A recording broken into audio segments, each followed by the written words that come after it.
the staff, so any apologies for absence? No, thank you. Any declaration of pecuniary interest? No. And Chair, may I just raise a couple of very procedural points? It'll only take a second. I just on the agenda as a whole, I understand just particular 5 and 6 will be taken together as the business plan and budget related you matters. just asked me that, Mr. Yeah, yes. Just want to confirm that. Yes. But also, well, that's the item which you want to spend quite a lot more time on, as it's such a significant item for our agenda being budget. And I know that whoever takes our minutes, and particularly students in terms of keeping the detail, but we very much like in terms of individual councillors or interest parties and so on who are putting forward any motions or proposals or rejecting those. We'd like a specific minute kept of. The minutes are very well kept. Yeah. Most of the time, it's a comment a member has said. Okay. Yeah. But it won't always be detailed by who said what on each occasion, but the scrutiny keeps very careful minutes of what goes on. Thank you. Thank you. Has anyone got any comments on the minutes? Everyone happy with the minutes? I've got a brief comment, sorry.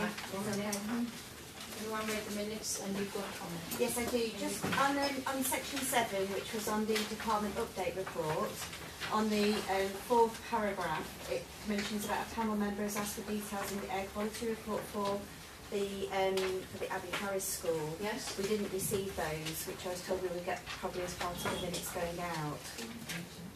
No, we haven't had those yet. Okay, I've actually got it from a member of the public who posted it on social media following the last meeting, but I would just, it would be worthwhile everybody it might be getting because that. we've had change of scrutiny card. Okay. It's a little bit more complicated, but so we just make sure, because I think just for everybody to have a look. Yes, no, thank you for that. Anything else? Thank you. We get on to item 4, which is Harris Federation Wimbledon, and I'd like to introduce Sir Daniel Moynihan, who's going to talk to us, Tom Webster, Commercial Director, and Joanne Lazaradeh, I've got that correct, sorry, who quite a few of us met you yesterday, and thank you very much for the time you gave us. So, and I think Dan likes to be referred to as Dan, so over to you. Thank you. I've been asked to do a quick brief on what the Harris Federation is and then say something about each of our schools. So that's what I'll do. Thank you. So Harris is one of the longest established academy chains in the country. We've been in operation for 12 years, since 2006, and we run 47 academies all in London. We're unusual in that we are what's called a national chain in terms of size, but our schools are all geographically proximate in one place. We educate around 30,000 students in the capital, and we employ 4,000 teachers and support staff. Our schools generally are in the most disadvantaged areas. 2/3 of our schools are turnarounds from special measures schools, and 1/3 are new start schools, generally free schools, catering for need in areas of population growth. 20% of all schools are outstanding, so you stand a 1 in 5 chance of getting an outstanding education across the country if you use state sector. Our schools were mostly previously failing. 78%, or nearly quadruple the national average, are outstanding, and the rest are good. That includes all of the schools that we have opened in this borough. We are the top performing large group for pupil progress at both secondary and primary, and have been for some time. We are also one of the top performing groups for disadvantaged students. Recent report by the respected Sutton Trust charity has shown that we've been highly performing for free school middle pupils for each of the last 5 years. We also perform very well indeed for ethnic minority students. 12% of students nationally go to Russell Group universities. 24% of Harris students do go to the best universities. We managed to get, David Lammy did an FOI on Oxbridge entry for black students. In 2015 he found that 16 Oxbridge colleges failed to admit a single black student, not one. We managed to get 8 black students in last year and a total of 25. We have 51 offers for next September. So we would say we're effective at generating social mobility for students in the capital. Our model for school improvement is to operate a central team of executive principals and subject experts working from our centre. We have nearly 50 of them working in our schools, and they do a great job coaching, supporting, taking classes, doing what's necessary to get results. And we've ensured that we have consistency as we grow by having our best academy principals be promoted to executive principalship, and then managing groups of schools within. We're strong on systems, consistency and data. Our specific schools in this borough, our oldest school is Harris Merton, previously Tamworth Manor High School. Council asked us to take that school on because they believed it was about to be inspected and would fail. At the time it was half empty. Since then it has twice been judged outstanding, once in 2008, once in 2012. GCSE results before we took it on were 32%. It reached 77% in 2016, and then the measure changed to Progress 8. And this year it had a score of plus 0.48, which puts it in the top 17% of schools nationally. It's been oversubscribed consistently for a number of years. It has 203 first choice applications, which is something of a turnaround for a school that only had 70 kids in its first year. And we've recently expanded at the request of the council to become an 8th form entry school. Harris Morden is the other school that we took on in 2012. That was in special measures, very unpopular, the old Bishopsford school, half empty again. It was a school which had never been judged better than requires improvement in its entire history. At our first inspection we got it to good with outstanding features.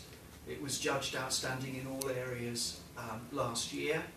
Its GCSE results have consistently been well above average, and its progress score, plus 0.63, puts it in the top 14% of schools for progress in the country.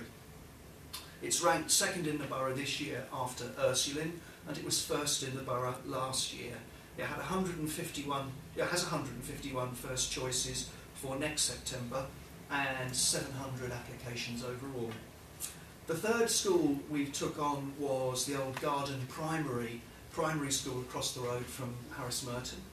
That was in special measures in 2014, and it was judged outstanding in all areas last year. Results have been well above average since it joined our group. 86% met the expected standard at age 11 last summer, compared to 66% nationally. It ranks 5th in the borough overall.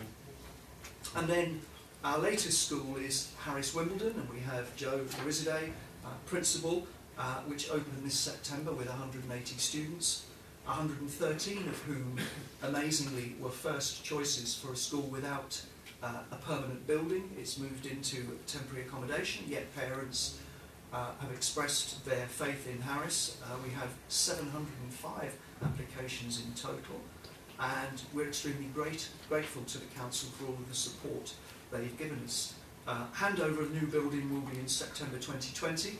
There'll be 3 year groups, year 7, 8 and 9. It will take 1,150 students, including 250 sixth formers, and work starts this month. And that's my quick summary. Thank you. Thank you very much indeed. Has anyone got any questions? I'll kick off. Thank you. Thanks very much, Dan, for the excellent work Harris Federation have done for these 3 schools across our borough, and hopefully another one to come as well. I wanted to ask you about the recent statements, I think it's from Ofsted in October 2018, which suggested that inspections going forward would go a long way beyond the purely academic performance and would move to the broader education elements, which sounds very positive. And I don't know what the view of Harris Federation is with regard to that, and what Harris and its schools will be doing to actually deliver that broader education. Yeah, I think Amanda Spillman wants to emphasise an academic curriculum, and our schools are well placed for that. We don't believe that because children are disadvantaged or come from underachieving groups that they should be doing a watered down curriculum. So we're already above average in the number of youngsters that do the English Baccalaureate, English, Maths, Science, History, Geography, Humanities, and we have strong A-level provision. So I don't think the new framework will make a particular difference, to be honest.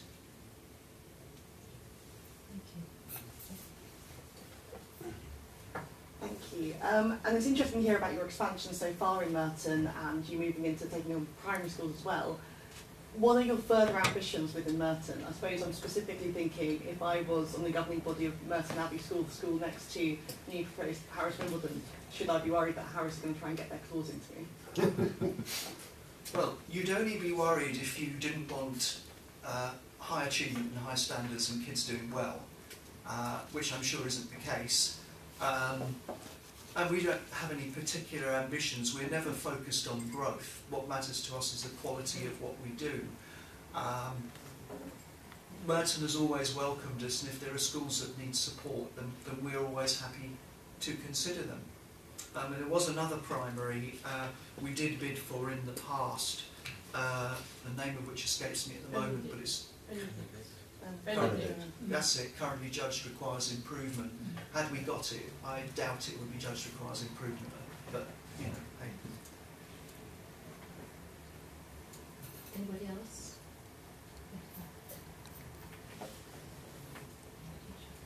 Hello, thank you so much for your report. I don't think so.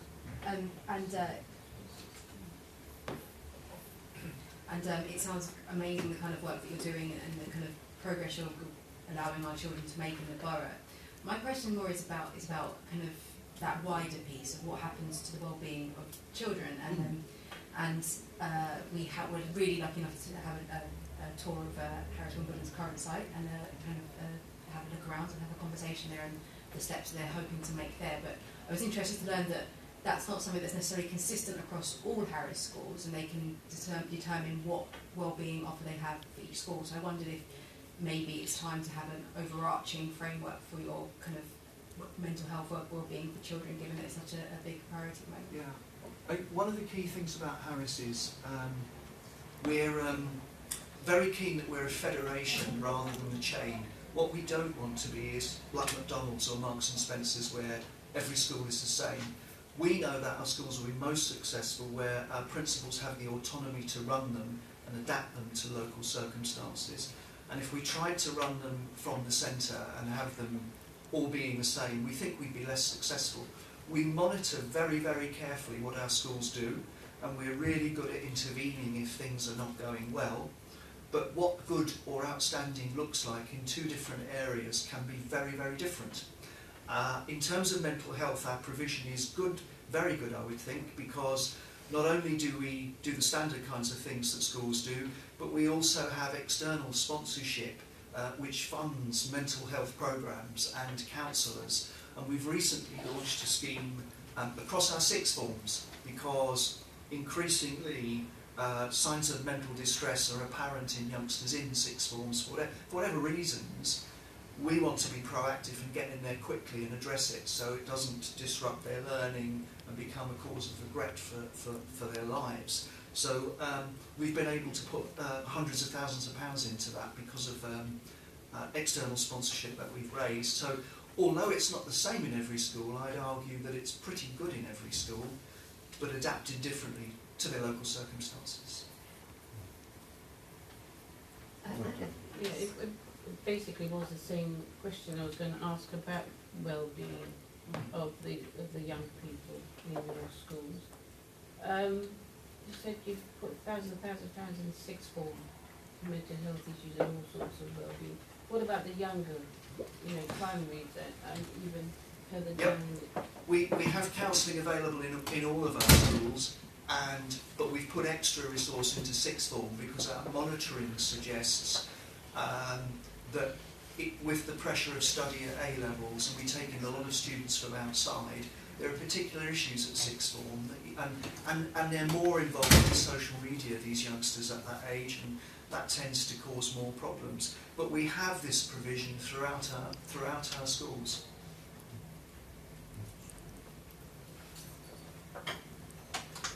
Thanks very much for that.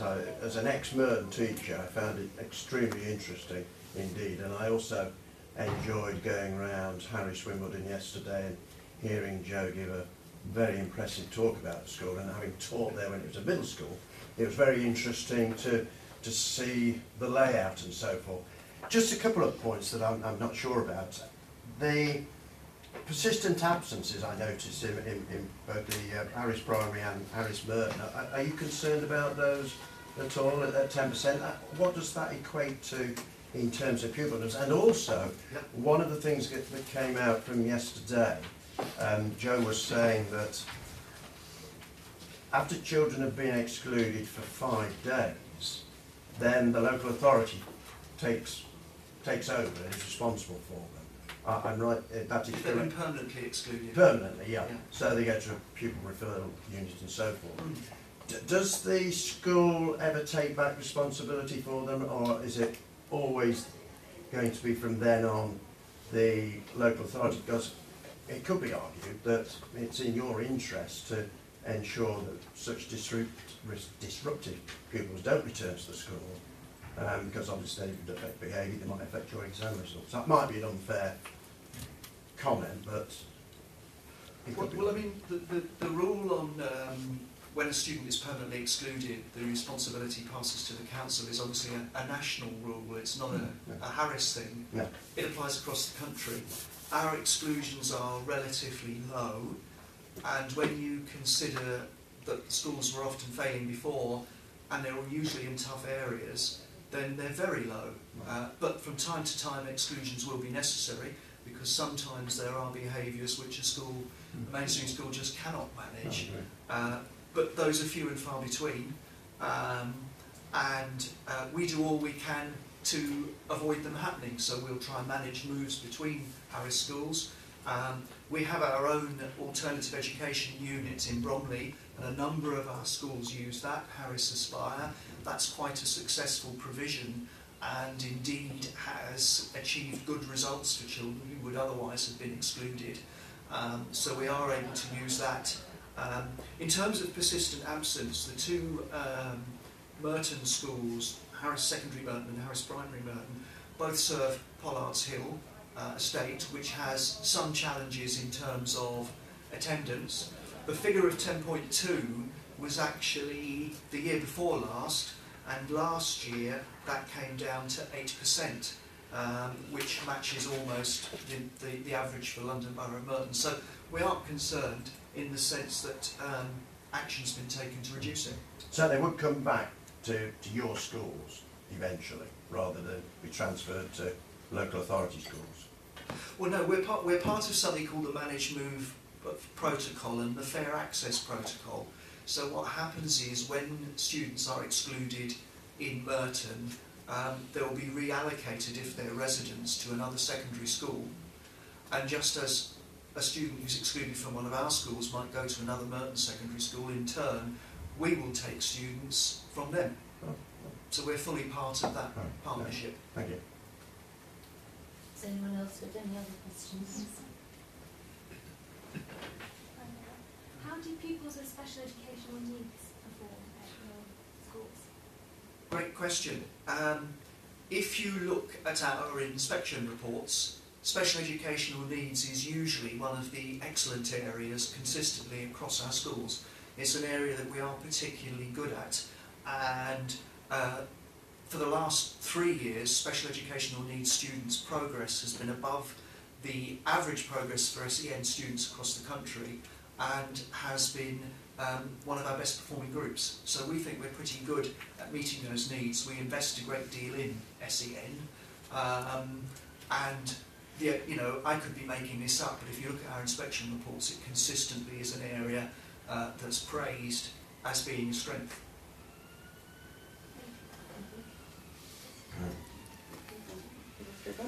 No, I've got one actually. I'm interested in your relationship with Merton, and I'd like to know what more you think Merton could be doing to support you and Harris and your schools, but also the flip side, what could you be doing to support both the community and the council and the other schools in the borough? Well, I think Merton's been we've always had a very good relationship with the council, and we've been really delighted when the council has asked us to come in and take on particular schools. It's been an honour to do so, and we hope in future there'll be opportunities for us to help the council with other schools if that arises. And for example, with Harris Wimbledon, we were delighted that the council found the site that it did.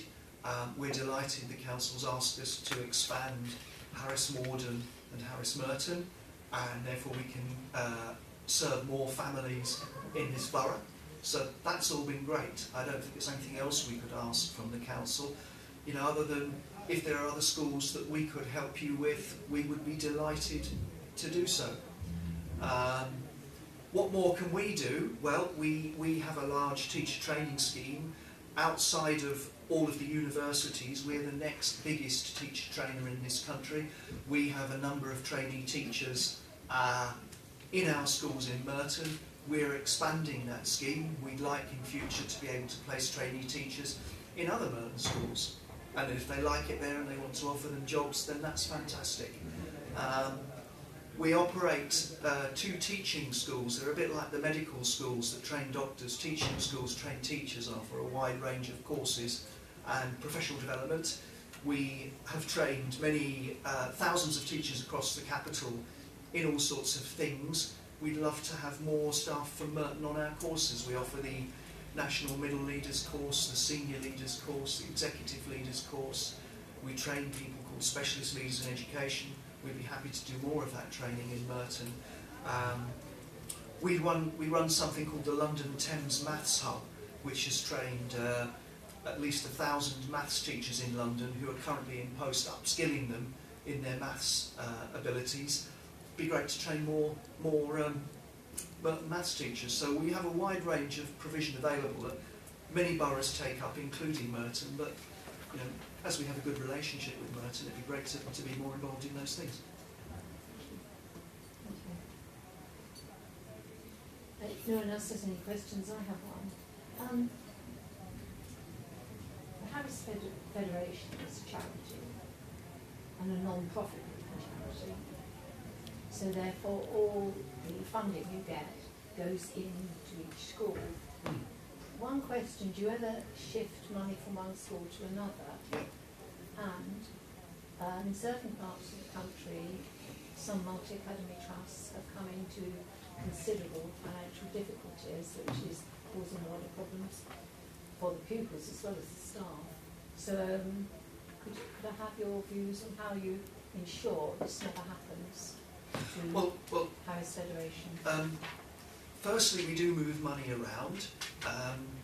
As you will know better than most people, different London boroughs are funded differently, and sometimes that funding is very unfair if you look at the characteristics of the pupils within them. So I think, Merton, you're funded as an outer London borough, is that right?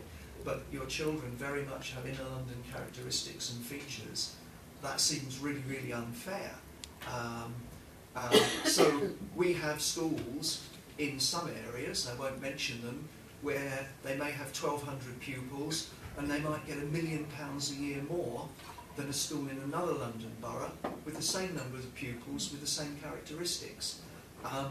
So when we took Harris Merton on, its IT systems were shot to pieces, a number of classrooms were a mess. We invested many hundreds of thousands of pounds in Harris Merton. That money came from other Harris academies that had large surpluses and good buildings. There's nothing moral about them saying, this is our money and only our kids can have it. It's clear if you're part of Harris Federation, pretty much every school has been helped to start with, and then once they become successful and have a healthy budget, we expect them to help others in need in turn. And that seems a sensible way to go about things. Harris Morden, we gave them £500,000 for IT. That came from other schools' surpluses because they had none, and we've invested heavily in that school. We're good at managing our budgets. We have a healthy surplus. We aren't funded differently to anyone else. We don't, as academies, get more money than anybody else. We're funded on the same basis as the schools in the boroughs that our schools operate in. We have tight financial control. We have a series of business managers who are qualified accountants They manage 4 schools each. They provide a high quality service. They're better, than I would argue, than a typical bursar in a school. They're paid more, but it's cheaper for the schools because their services are split. They monitor what's going on. We monitor it centrally.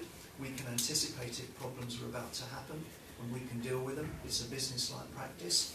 And also, in the last couple of years, we've been very successful at external fundraising, and that's been very useful for our schools. And you're externally audited. We're externally audited by the Education Funding Agency, and we also employ external auditors from the private sector, so we have 2 sets of audit. Yep. Thank you. So I guess one last Yes, certainly. Would you be able to actually explore a little bit more what external fundraising the Harris Foundation actually does, please? Yes. Thanks. We've raised in the last 2 years about £1.5 million, and we use that for things like one-to-one tuition at Key Stage 4, so where there are gifted children who could get top grades if they had a bit more help, or where there are children who are struggling to pass, then they will get small group tuition, and that's been very successful for us. We have provided bursaries to children from low-income backgrounds to encourage them to go to university, so they've been able to go knowing they've got £3,000 or £4,000 a year, and they don't have to worry so much about loans.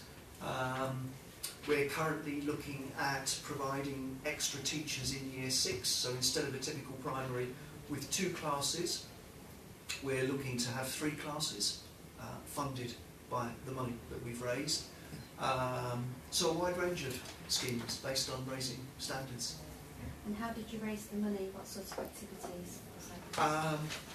Direct approaches to charitable trusts, simple as that really, and bringing people in to see our schools. We've got one academy, Harris Westminster, I don't know if you know that one. It specialises in very bright children from poor backgrounds, because as you know, if you're very bright but you're from a low-income background, the chances of getting to a decent university are negligible. So we've set up an organisation that partners with Westminster School, who've got enormous expertise in getting people into top universities, and we've established this academy that recruits from around London. There are a lot of city organisations that are interested in being associated with that, in helping to generate social mobility, so we've raised money for that place as well. So it's approaching charitable trusts and having an idea of what kind of thing they think they'd like to support, and being able to attract them in that way.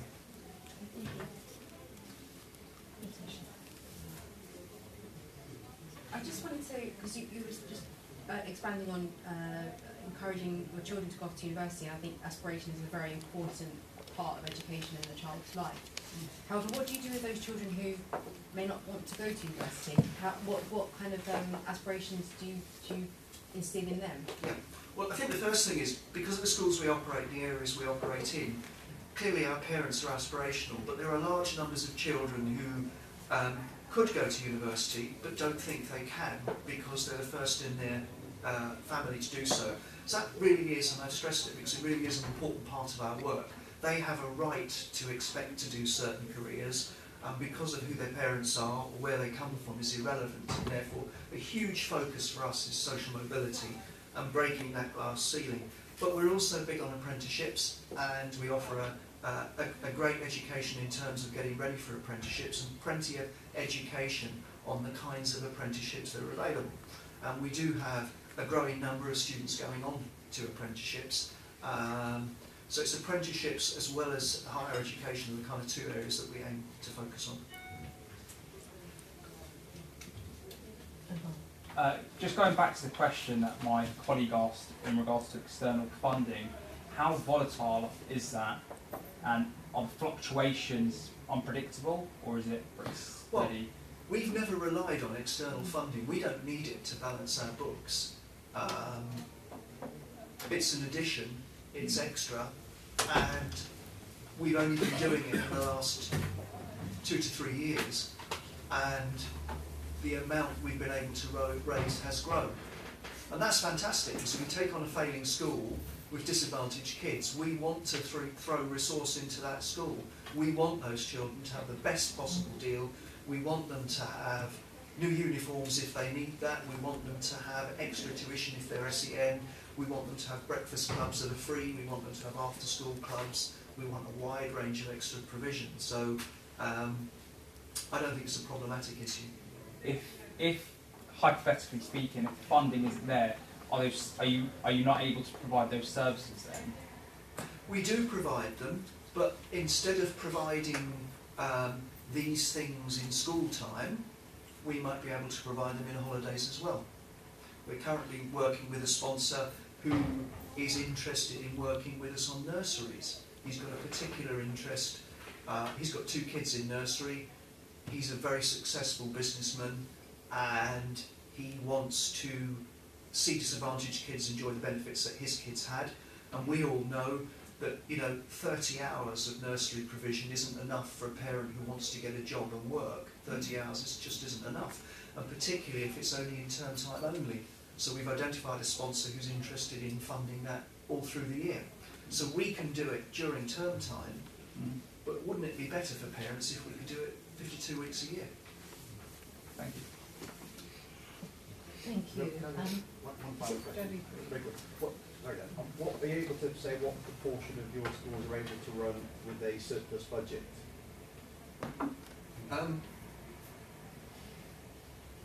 What proportion run with a surplus budget? I would say 90%. May not be a large surplus. Yeah, fair enough. Yeah. Thank you.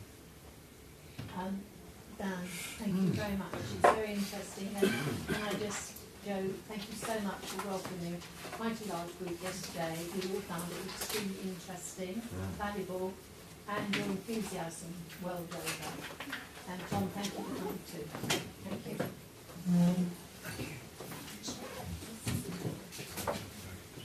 Right, we're moving to item 5, start on page 11, and Caroline will introduce it.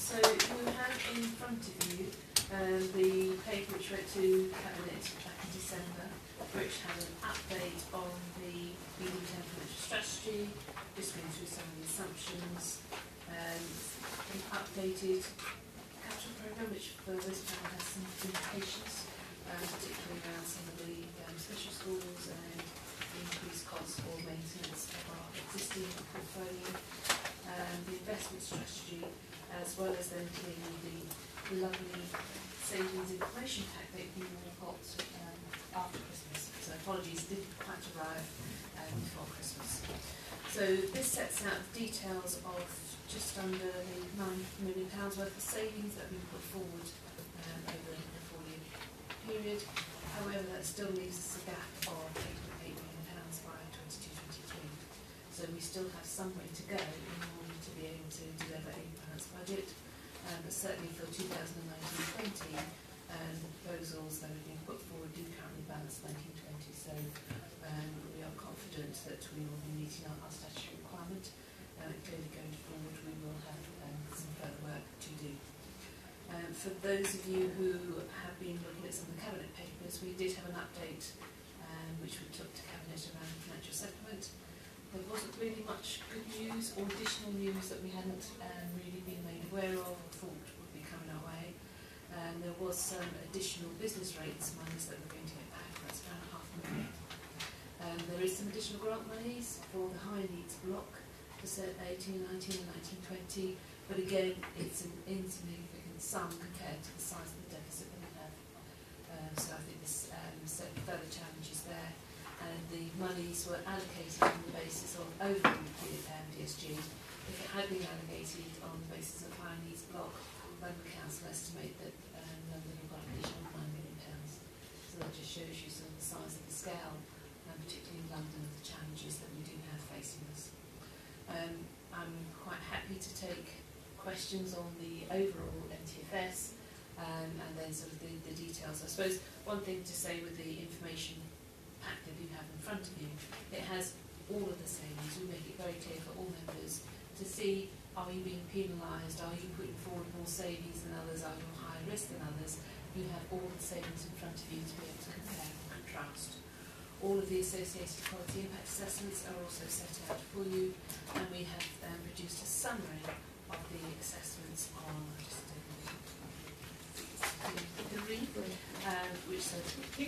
my glamorous assistant did, sets out the outcome from a score of 1 to 4. We have no forms, but we do page 63, but we do have clearly 1, 2, and 3. So I would draw your attention to those equality assessments, and if you have any feedback for us, then please do let us know. We also have within the pack the service plan, so draft service plan. So again, these have been, we've got them in A3 for you in colour to make it easy to read. But these are pulled together at a divisional level, the areas for you to look at, and it brings together a wealth of information regarding the key performance information, key inputs, key outputs, budgets, the savings, the total savings, so not just the new savings coming forward, but existing savings that are already within the medium-term plan and major projects.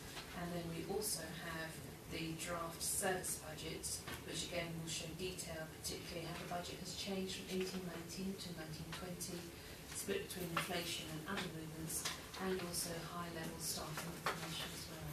So that's sort of a basis to use that information to either ask us questions or see what the impact is going to have on the services as a result of the savings being put forward and proposed. Thank you very much, Caroline. Right. Has anyone got questions? Sorry. Helen. Can I just check the outcomes? I think we highlighted this last time. It's not clear what the outcome numbers refer to on the quality analysis. I suppose there's drop-down boxes for the people who fill them in, so apologies. So the outcome 1 is very little impact. Clearly outcome 2, there is more. Outcome 3, there will be an impact, but there are mitigating actions to be taken. Outcome 4 would be go away and start again. So that's why we are quite pleased to say we have no forms. So I suppose it's just to stress that there are very few savings now which are unlikely to have an impact. So it's just then how you mitigate against those and what we can put in place to assist people. I will look to circulate the full wording that we have against outcome 1 to 4 to assist members. Hi Caroline. I noticed by going through some of this is one of a detailed question, but within education I can see that transport is actually increasing significantly year on year, going to about £500,000 per year, so it'll go to about 5 million in total this year. And I think from talking to a few people that that's mainly because of the increase in EHCPs in particular in the borough and the requirement to have transport. So I was wondering, is there any rationale at all for that to be means tested, or are the rules that it can't be? It can't be means tested, but we are looking to do some work. I know Rachel's already got some work going on within Merton, and we've also agreed amongst the South London partnership, so Kingston, Richmond, Croydon and ourselves will now look to see if there are lessons we can learn from each other about the cost, unit cost and different ways of providing the transport or offer of travel assistance. Doesn't necessarily need to be transport, there's other things that sort of work in as well, because we do have freedom passes for children, so that should be the sort of first offer and things like that, so that's what we're looking at. Thank you. Just a another question also on means testing. Are there services which we offer and give on CYP which we do not currently means test, but other local authorities do? And do they exist? Yeah. Yeah. Yeah. I'm not aware of anywhere that is means testing services which we currently don't. There have been local authorities that have approached the idea of requiring a contribution. The most recent I heard of was Worcestershire, I think, that was looking for a contribution towards the costs of keeping children in care, which under the law is legal, but in practice proved intolerable to their community, and I think probably proved intolerable to this one. It's a slight distinction between that and means testing, but I'm not aware of anything. Jane, do you know anything we're missing? Okay, so we're not aware of services which are other local authorities are commonly means testing, but those authorities are not.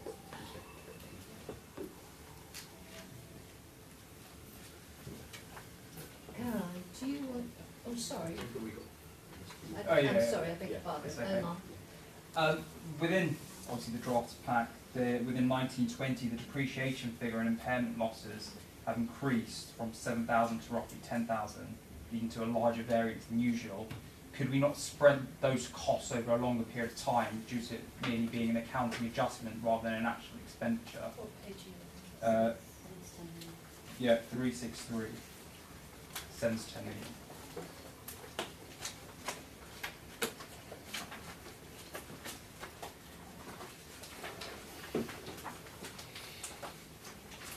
So I believe there's an impairment of the buildings. Schools from 368.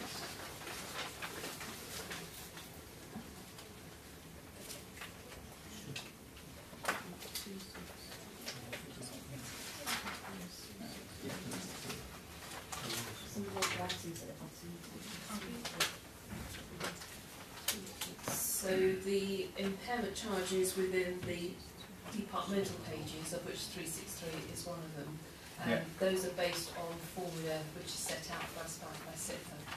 If I take you to page 352, you will then see there's a negative depreciation and impairment number, 19 million rising to 22.9, because then for local authorities we wipe that out and then substitute with the MRP, so our minimum revenue provision and interest charges. So we show within the service the cost of those buildings and assets depreciating, but for the overall cost, physical actual cost, we have to adjust it out. So there will be no benefit in reviewing the length of life over those assets. Okay. So am I correct in assuming then that you're saying that amount's going back in as income, so it's cancelling out the expenditure that's in there? Okay. So am I correct to assume then, is that included within the pages of 363, so within the, okay, that's fine. Yeah. Thank you. Caroline, would you be happy if we sort of had 5 and 6 running together? Because I think there's more, or do you think you need to be more specific about section? 5 and 6 run together, yes. Okay. So, do you want to say anything about first? 6, sorry. 6. So The saving proposals, or I suppose just briefly, we set savings targets and asked departments to come forward with those. And they were done on the targets were set on the same basis as had been done previously. So children's services had a lower ratio of savings to crime compared to then adults, and then corporate services and environmental regeneration had an equal and high percentage of savings to fine. So we've got the progress against those savings targets in front of you, and for the details which Rachel and her team have come back with, then I'm sure she'll be quite happy to answer the detailed questions that you have on those. Rachel, did you want to say anything specifically before people ask you questions? I suppose the only thing to acknowledge really is that although for the next financial year we have identified savings which equal the amount of savings that we've been asked to find, including a small additional sum that was added to the tally this year for us to find next year. Once you get into 2020 to 21, there's still a gap in terms of the savings targets for the children, schools and families of 1.8 million, and we're still looking as a directorate as to how we're going to meet that savings target. We've commissioned a piece of work from an external organisation to look at all of the cost codes across children, schools and families to assess the extent to which we might be not achieving best value for our expenditure. We don't believe that they're likely to find that we're sitting on £1.8 million of easy savings to find, but we wanted to do that as a piece of work to make sure that we weren't missing anything obvious. So what you see in front of you is what we have identified as achievable so far, but we're very aware that before we get to 2021, we still have more to find in the service. Thank you. Obviously, a lot of people have got some questions. Four, perhaps three of you. Four. So, shall we, Ellie, and then Amy, and then Ed. Thank you. So there's three savings with the equalities impact of 3 against them, which is obviously an uncomfortable place to be, but I entirely recognise the really difficult situation that we're in. I suppose, as someone used to this, I want to check, so what is the process from now on these meetings? Will we, if these are approved and go through, would it be best if in these scrutiny meetings we're getting regular updates on those specific areas to check, A, whether the mitigations that you're putting in place are actually mitigating against any potential harm, and are the actual savings being achieved? Can you say that they're achievable, but we always know how difficult it is to deliver them? And that would be both to inform, well, to keep an eye on the risks of those savings, but also, as you say, we're going to have to make even more next year, so we have to learn everything we can from the savings being done at the moment. I think it's a matter for this body to decide what it most wants to scrutinise. Certainly on the savings delivery, that's monitored through the corporate management team, and we make regular reports in our financial updates to Cabinet. So there is scrutiny of the extent to which services are honouring the commitment to the savings that they've made. There is a more interesting question than the financial one, and that is the impact of the savings on the community that we serve, on the children and families. It is open to this body to decide to look at that in more detail. I think that you would, in any case, probably pick it up through the areas that you would choose to scrutinise. Certainly, if this body chose to scrutinise that, we could furnish you with the information. So just before I ask my question, it might be worthwhile, because I think obviously we have a pact of gender every time we do meet for scrutiny, but it may be worthwhile if the reports are produced anyway, if we could actually have a copy for information rather than actually get to this point in the year and then we're on a bit of a catch-up, particularly for there's quite a few new people as well. So then we can actually keep ourselves informed and educated on the numbers throughout the year, so therefore when it comes to budget then we can be, So rather than actually have it to assess as part of the panel, it was just a case of going back and asking questions as and when we'd need them. Like, for instance, if you had a budget monitoring report or along those lines, just to provide it as part of information rather than to assess in the panel. It all goes to Cabinet and it's in the public domain. So. Okay, all right then. So probably finish that picked up on that. So something. Okay. Sorry, Caroline, just come back on that. So if I could give you some assurance in the papers we spoke to Cabinet on Monday night, we set out and are monitoring progress against savings that were put forward to be delivered in 18-19 and in 17-18, and then listed individually and graduated, and also then shown as to whether the impact is being shown within the overall monitoring. We're also picking up on those in expected shortfall from 2019-20 as well. So that's part of the work that we do on a regular basis to make sure, because if we're not delivering these, the gap's going to be bigger. So Okay. that's why we want to make sure that we're on top of these ones as well. That's great. Sorry, that's my own thing. Anyway, back to my own question, if that's okay. I was actually wondering, because obviously, I mean, you've got the list in terms of everything for savings to occur, so I have a couple of questions. I was wondering, what other things have you considered which aren't on the list and you may have actually chosen not to go ahead with, in terms of, you know, that it was too high a risk, or there may have actually been a higher score against them? And I can't remember the question was now, actually, to be honest with you. But yeah, but that's one of the main ones I was actually thinking about there, to be honest with you. You can always come back later after something else. Okay. We've got a little red light on it. What do you know?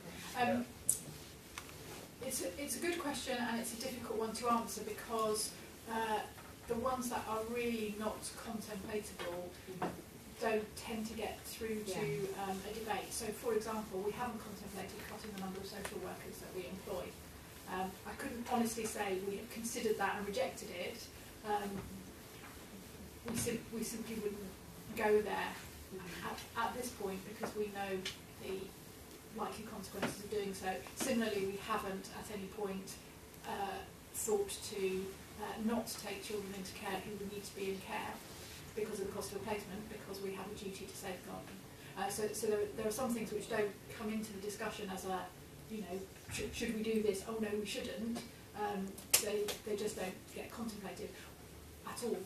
What's more in discussion among us at the moment are ideas that need further work to generate a business case that will show whether they're deliverable or not. And some of those things include changes to the kind of accommodation that we fund for our care leavers, for example, and prospects of organising our work differently, so that there might be reduced costs of delivery. Some of the things that Caroline was mentioning earlier, where we're looking at our transport options and seeing if there are ways to deliver those for lower costs. None of those have been rejected as not deliverable or as risky, but those have been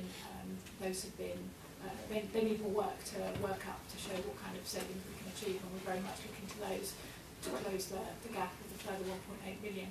I'm just looking at my two ADs just to see whether there's anything that we have kind of rejected as too high risk. I suppose the other thing with transport being an example of that is that it isn't that we haven't looked at transport before. So, for example, we did a big piece of work a couple of years ago. We've got a dynamic purchasing system for our taxis now, whereby that enables us to get a better deal in terms of the taxis. Where every time a child is entitled to travel assistance, we would try and offer first a direct payment, and we did it quite take it from direct payments, because that might be a more cost-effective way of doing it.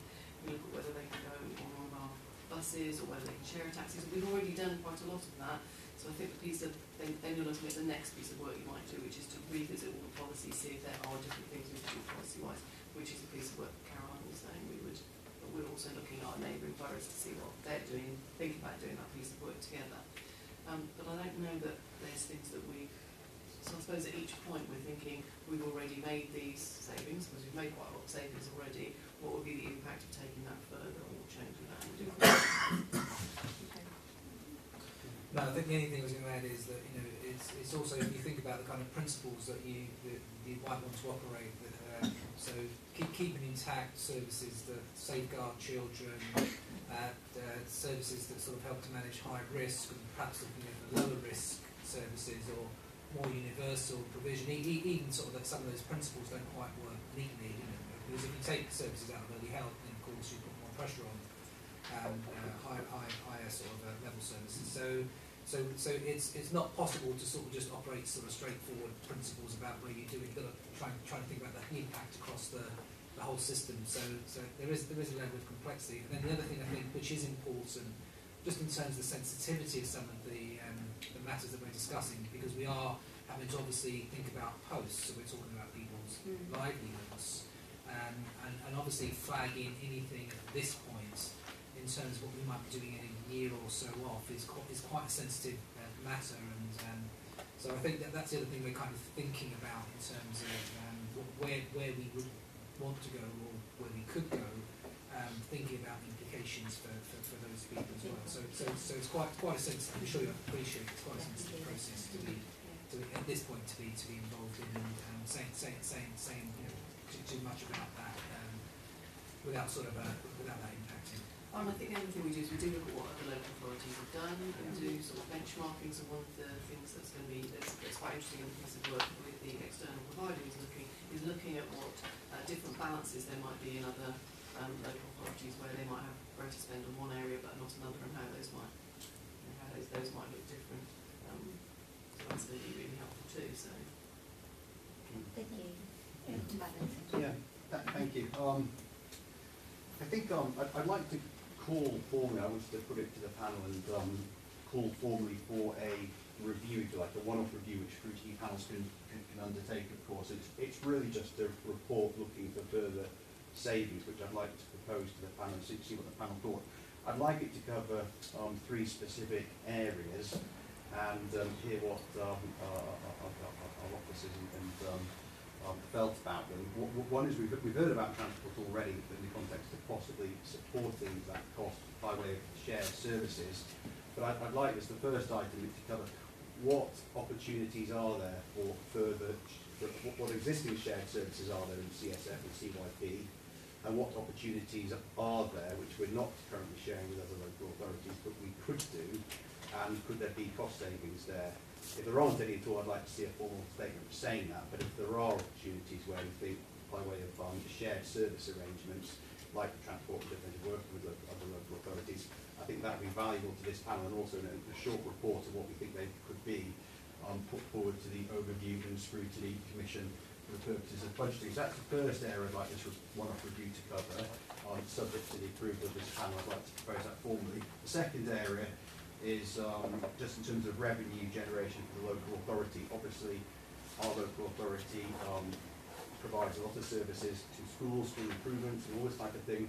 Revenue is raised, I believe, considerable 7-figure sums.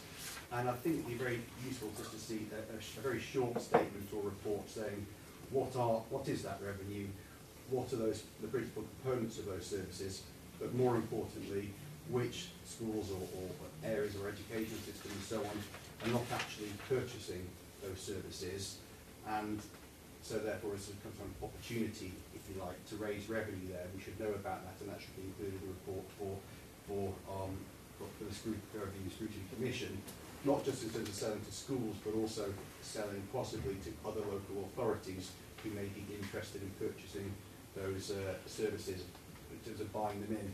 And the third aspect of this mini one-off review report I'd like to ask was, are there opportunities for our schools to generate revenue? We've heard from Harris tonight what a great job they are doing in terms of generating very significant sums of revenue for schools.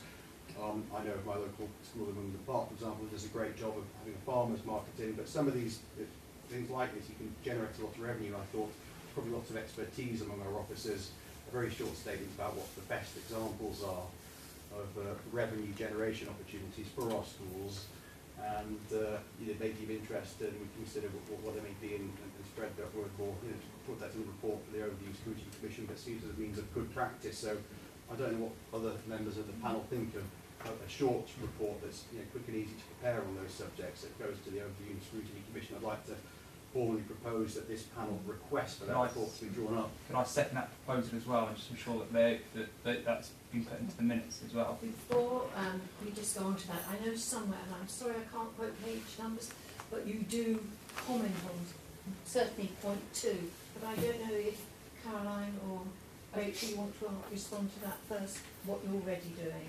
I suppose I just wanted to clarify, I wasn't saying we were looking at shared services of transport with the other boroughs. We are just looking at sharing information to then see is there something we can do. But so then that's a further step, as it were. So I just wanted to clarify that we're not looking at that. So certainly we do produce customer client receipts and information for panels as to what we're generating there, but I probably need Rachel to comment more specifically on your request. I suppose I'd like to take it in the context of all of the other work that we are undertaking to try and find these savings within the existing budget cycle, and the work programme of this scrutiny Commission. So at the start of this municipal year, we did a piece of work to identify what the work programme should be, and we made a very full and packed work programme. My team is working hard to deliver all of the information that the Commission asks for in a timely way for these meetings, but it's very demanding, and we get lots of outside requests for additional information as well, which impacts significantly on the service. And we do have a job of work to do to look at all of the budgets across children's services and find the best opportunities, whatever they are, whether they fall into these three areas or not. And as I say, this sum of a further £1.8 million to find, for which we have also commissioned a piece of work from an external provider. So I wouldn't refuse a request from this commission if that's what this body wanted to do, but I would ask you to look at the timing of that in the context of the municipal year and everything else we're reporting on, and to further consider the other work that we're doing around budget and savings and the external report commission. As was Mark's very kindly reminded me, I think it was about 18 months ago, there was a scrutiny item or task group looking at commercialisation or shared services, and so we had listed within that all the current shared services from each department. So that may be a useful starting point for certainly the first item there, to help you with that. And I know you've got a lot of this stuff already. It'd be fairly quick just to append that and attach it and say that, that here's the opportunities and here's the current benchmarking opportunities. We are very concerned. We want to generate more savings. Here, one of them is probably directly for schools, but the other two are very clearly for the local, for us as a council, and they could be of interest. If there's something like transport we're not currently sharing a service on, but a procurement exercise could lead to a 30% cost saving, that would be very much of interest to our borough. So it doesn't need to be a very long, detailed report. We've got lots of staff. Maybe some produce something quite short, but I would like to propose that formally. I think everyone seconds it. See what the panel thinks about calling for it or not. Yeah. So before we, please. sorry, yes. Just say it's all well and good asking for these things, which it's a good idea. But considering that Rachel's already said that they've commissioned to try and find 1.8 million, or to see what money they can find for us, I think we should actually wait to see what the results would be before we go around and circle and do the same thing again. So, if it's something we want to do, I think we should actually wait, because she's already commissioned something. So I think we should wait and get the results, and then we can work from there, rather than giving them double portion of work to do.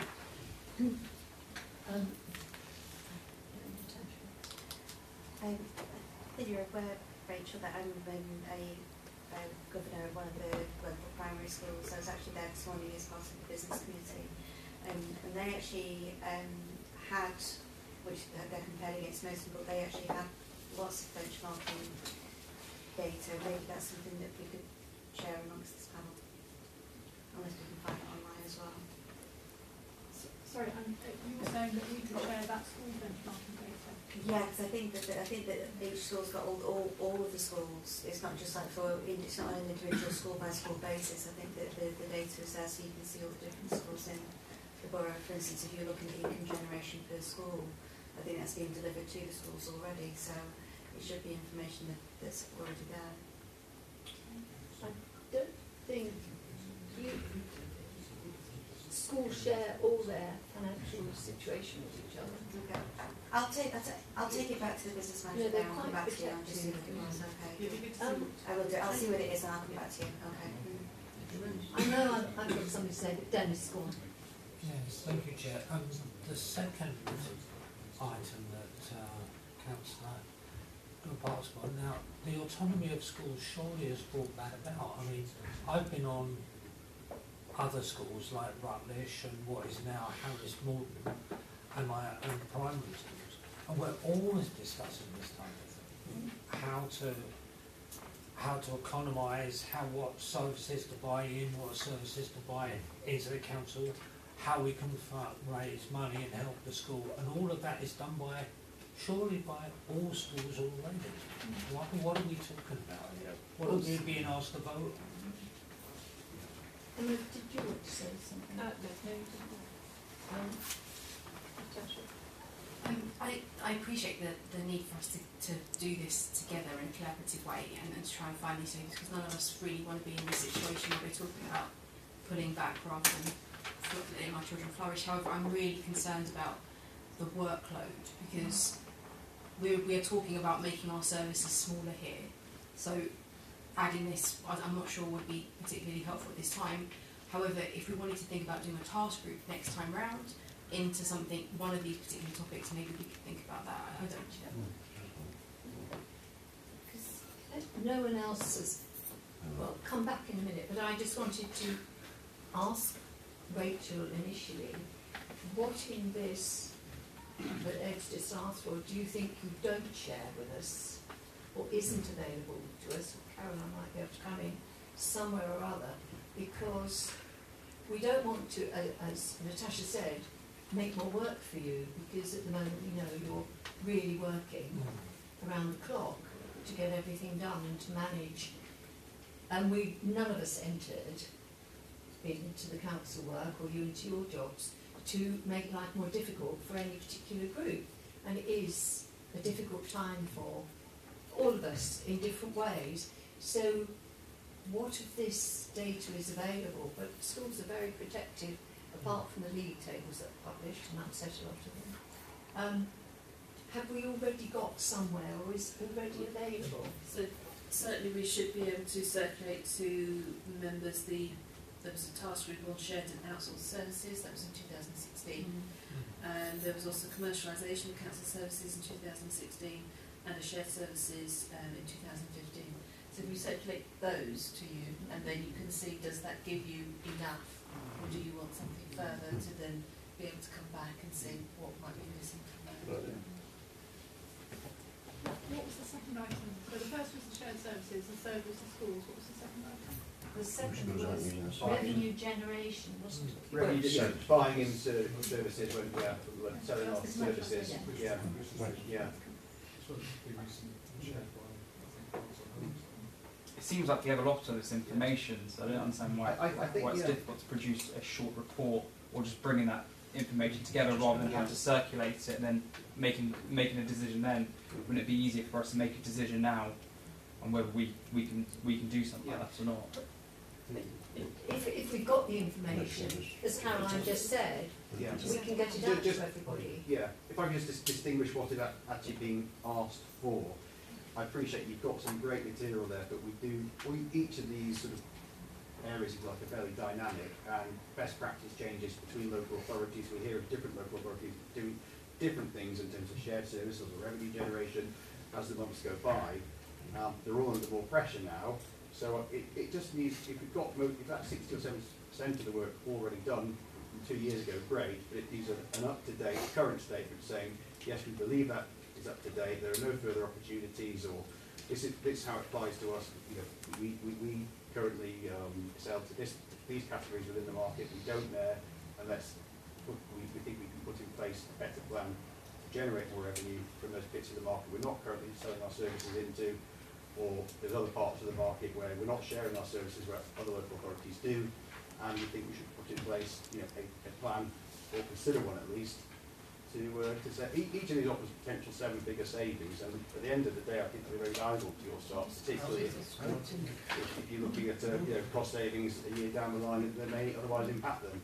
So I think normally you'd want to actually know this information and have an up-to-date assessment of it, pretty much on an annual basis, actually. Ed, I think you raised good points, but what we don't want to do is double work. What we've already got available, fine. I think Natasha's suggestion of the task group, certainly perhaps looking at revenue generation, would be an excellent idea, and you'd be the ideal person to perhaps chair it. But just come back. So just come back, because then if we did that, I think we would have more time to actually explore the things you have obviously looked into, and we could see how they applied better here in Merton than just a report. maybe, and then we can then call on for evidence of what already exists, and we can get that together in the process of this panel rather than doubling the workload. But I'd be more than happy to sit on that task group with you and do that. I mean, a task group does take 6 to 10 months to get going and generate all these ideas, so there's some value in that, but I think there's as much value in actually having a quick report from expert officers who have all of the knowledge probably within their expertise already and experience, and could generate something fairly quickly for the purposes of 1920 budget considerations. No. So because if you look at the next panel meeting, it's the 13th of Feb, and then you've got the following the 13th of March. So 13th of Feb would be too late to feed into Cabinet, because Cabinet have already met to set the budget for the 6th of March. And officers, so I know set in mind, will be pulling together budgets and looking on to work for closing the accounts. So it depends on the timing of when you want this information, but certainly we won't have anything that will feed into the 1920 budget. That's before Rachel has to do her bit on it. And we've found the savings that we need for 1920. So, I mean, what I understood Councillor Gretton to be asking for is what he has elaborated on, which is that 2 years ago's review isn't what he's looking for. He wants an up-to-date commentary. He's talked about every budget area, and he's talked about every opportunity and commentary to say what is and what isn't possible. Largely, I think our commentary is going to be this isn't possible, but to do it honestly, that's work. That's not, I don't think we can do this, I don't think we can do this. What Councillor Gretton is asking for is us to review every area against shared services and every area against income generation. Some of those areas don't in themselves have a 7-figure budget, so they certainly aren't able to have 7-figure savings, and that isn't a piece of work that my service can contemplate between now and the end of this municipal year. I've said I wouldn't refuse this committee what it requests, but I do ask for a reasonable timescale and support to undertake the work. And I will be honest and say I don't think that would deliver what we think we need in terms of identifying the crucial areas where we think there is savings opportunity. So to provide a commentary back to you of all the things that we don't think will offer us a savings opportunity doesn't seem like a good use of time compared with identifying the much narrower range of opportunities which might be possible. Right, well, I think there's opposing views here, and we can certainly have a vote on it if you want. The view is that certainly it could be produced for February's meeting, because the officers are under a great deal of pressure at the moment. A suggestion's been put to you to perhaps chair a task group on these matters. So we're not discounting them, it's not saying that, but at the moment. So, I mean, do you want to push it as a motion? It's your choice. Yeah, I'd like to push it as a motion to be done as quickly as possible, but right. Yeah. Could you just repeat the motion you want, please? Yeah, so that on 3 potential savings areas being shared services opportunities, to identify which shared services we currently engage in, and benchmark that against other local authorities' best practice, have an opinion of the an assessment by CYP or CSF to decide on other opportunities, assess other opportunities for shared services which may generate savings. Right, and on revenue generation, assess whether have a one-off review to assess which of our services are sold both to education providers and could potentially be sold to other local authorities, which of those services could provide further revenue opportunities. Is everyone clear on that? Yeah. And Omar, you formally seconded it, thank you. Chair, can I just clarify that co-opted members aren't voting? No, that's right. Yes. And lastly, to generate to produce a statement on schools' best practice of revenue generation opportunities with a view to circulating. So Omar needs to add second that you've just added. Yeah, I'll second that. Have we got a time frame on that as well? Sorry?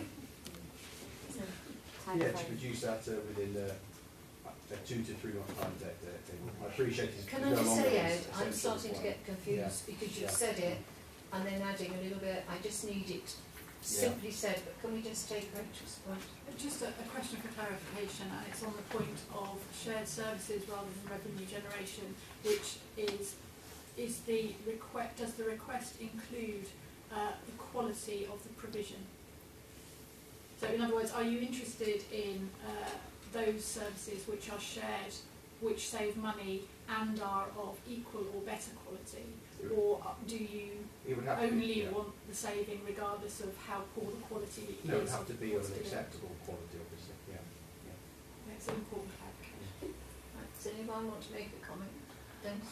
Well, I'm certainly not voting for this because I think over years, one or two of us have sat, we've been assured over years by senior officers that these sorts of things are always considered, always being looked at. And I think this is we're asking an awful lot of work in a short time at no real benefit. Thank you. So right, those who are in favour of the motion, please. 1, 2, 3. And those against the motion? 5, 6, 7. Are there any abstentions? Thank you.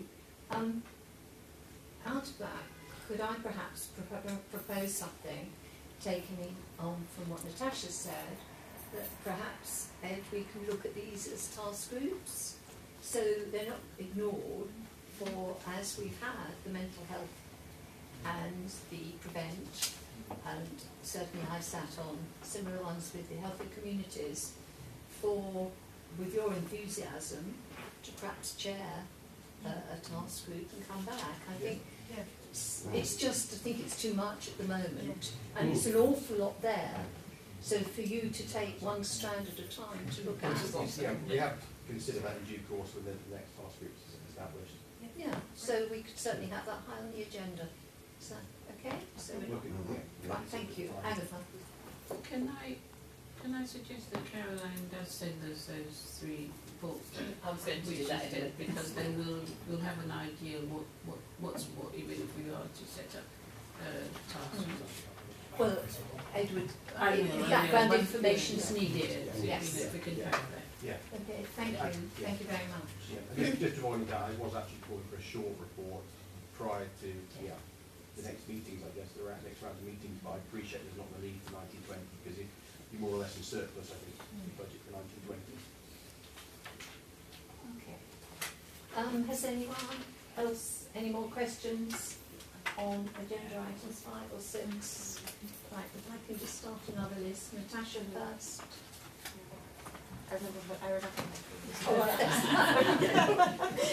Yes, you're down, definitely. Ellie? Oh, no. So, just on the situation we find ourselves in at the moment and the assessments that have come out at the 3s, what particularly about the kind of my futures things and things like that, where we need to perform better anyway, what are we doing to mitigate that? What are the things we should be looking for to measure that we're not having such a dramatic impact? We monitor the outcomes for our young people all the time, and so and report regularly on young people who are not in education, employment or training. So we would continue to have that as our monitoring mechanism. And the reason that scores a 3 is we can't guarantee that there will be no detriment. So we would obviously try and get for our reduced resources the most effective routes into work and routes into training and routes into other educational opportunities on that reduced spend. But it is a 3 because there is a risk. Okay. I guess we also focus on our vulnerable groups. So we've got reduced resources for some folks in the most vulnerable groups. So I'll get the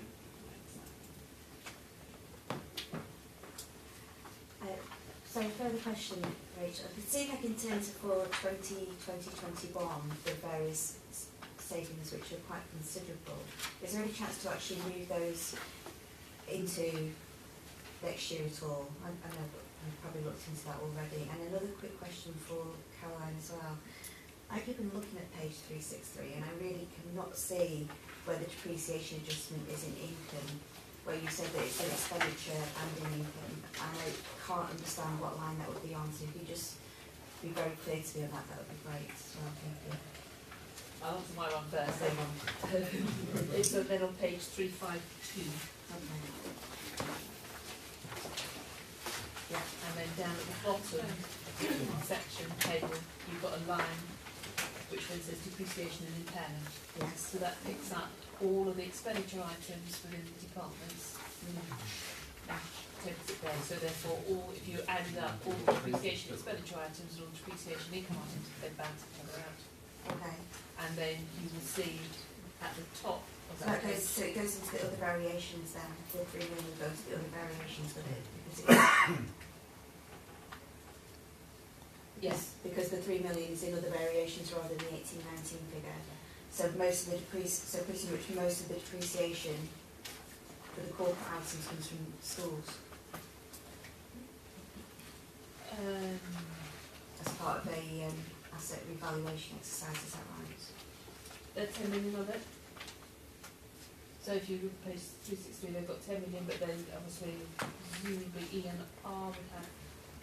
Well, you've got 19 million for 18-19 on page 352, plus an additional nearly 4 million, making a total of nearly 23. And if we were actually looking at the figure of 2989, which is in other variations as a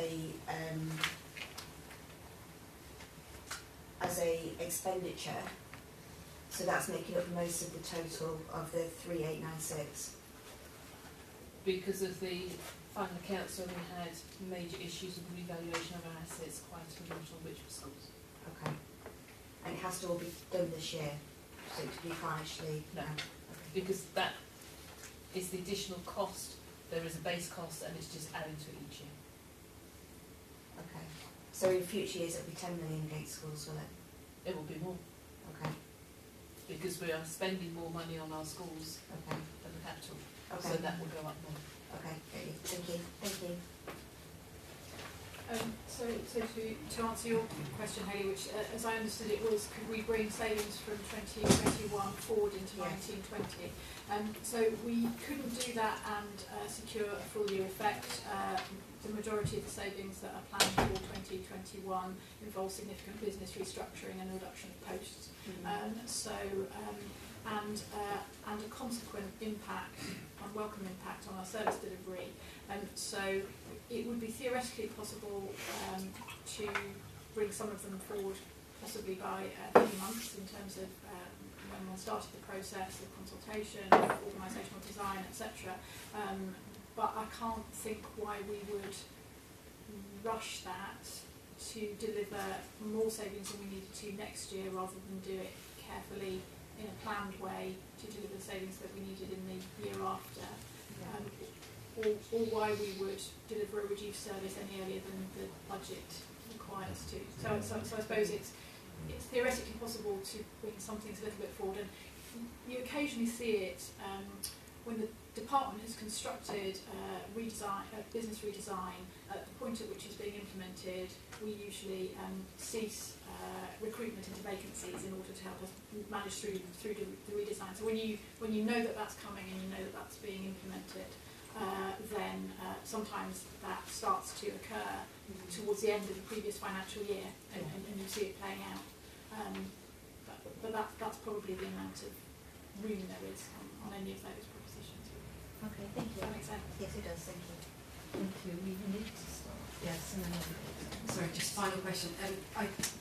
There was talk of cost cutting and restructuring, and that being really dependent on mosaic. And we know as a panel we've had issues getting those reports back. So I just wanted to get an update on have all those kind of IT bugs and issues been sorted out, and if not, how are you going to do this without that? No, they haven't all been sorted out, although I think it's fair to say that we've made good progress and accelerating progress. So for a long time things were very poor indeed from a reporting point of view, and they are getting better, and with each fresh iteration of the data production more of the problems and issues are solved. But some of that is the reason why these are proposals for the immediate next year. They're for later on down the line, because we still work on that. Thank you. I would just like to ask us to move on. I think most people. I've got one more very quick one. But I'll do that just before you. Very briefly, please. Oh no, I insist. Okay.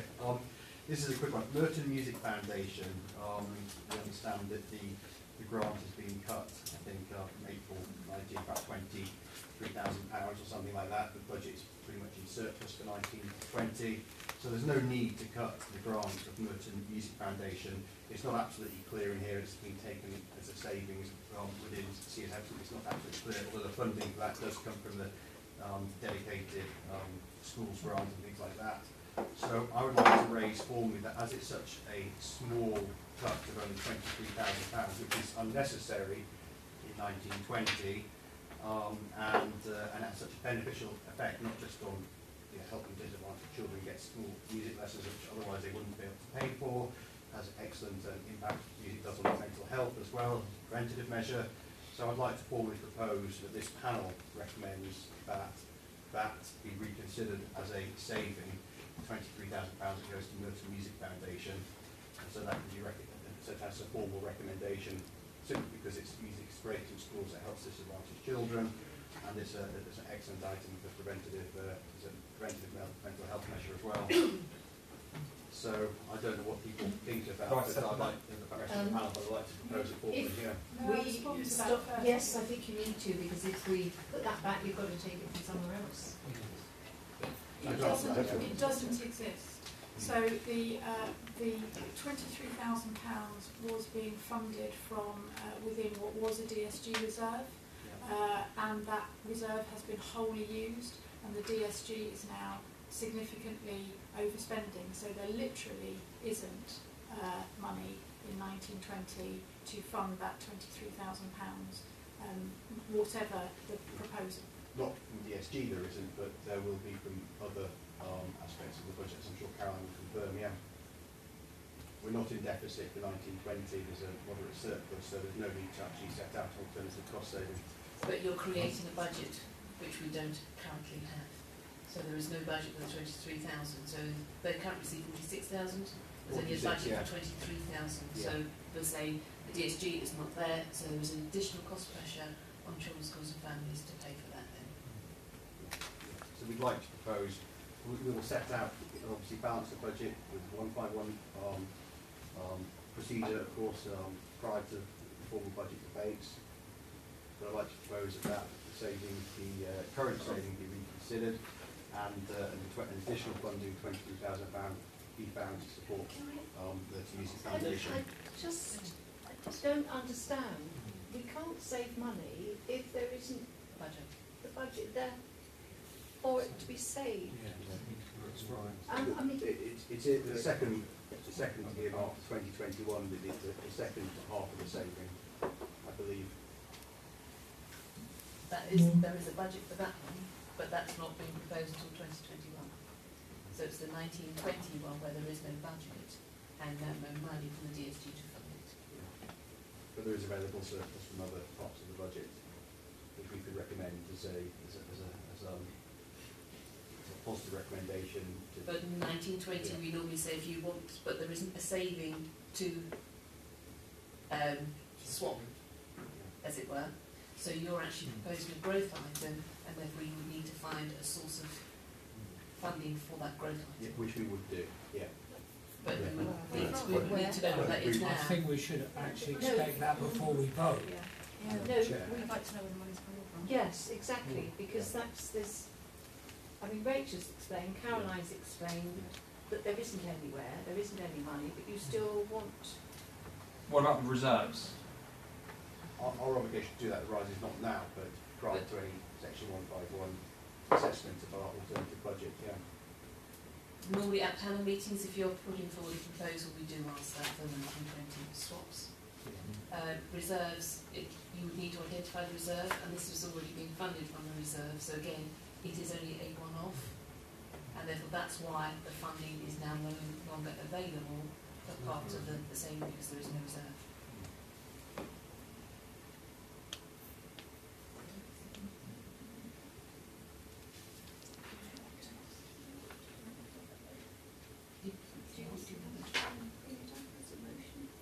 I think we'd like I think we should. we'd like to raise a mileage motion subject to an assessment of what other appropriate Subject reserves. to finding those funds. Subject to assessing alternative I think it's reserves. reasonable. Prior to the budget date. Based on Yeah. that. Chair, may I say something? Yeah. So Ed wants to put forward the motion that 23,000 is found from somewhere else to fund the Yeah, Merton from Music alternative reserve. Foundation. From alternative And something reserve, else yeah. goes without Exactly, money. yeah. And Something else goes without. Well, we can reserve. I'm sorry, I Madam can't Chair.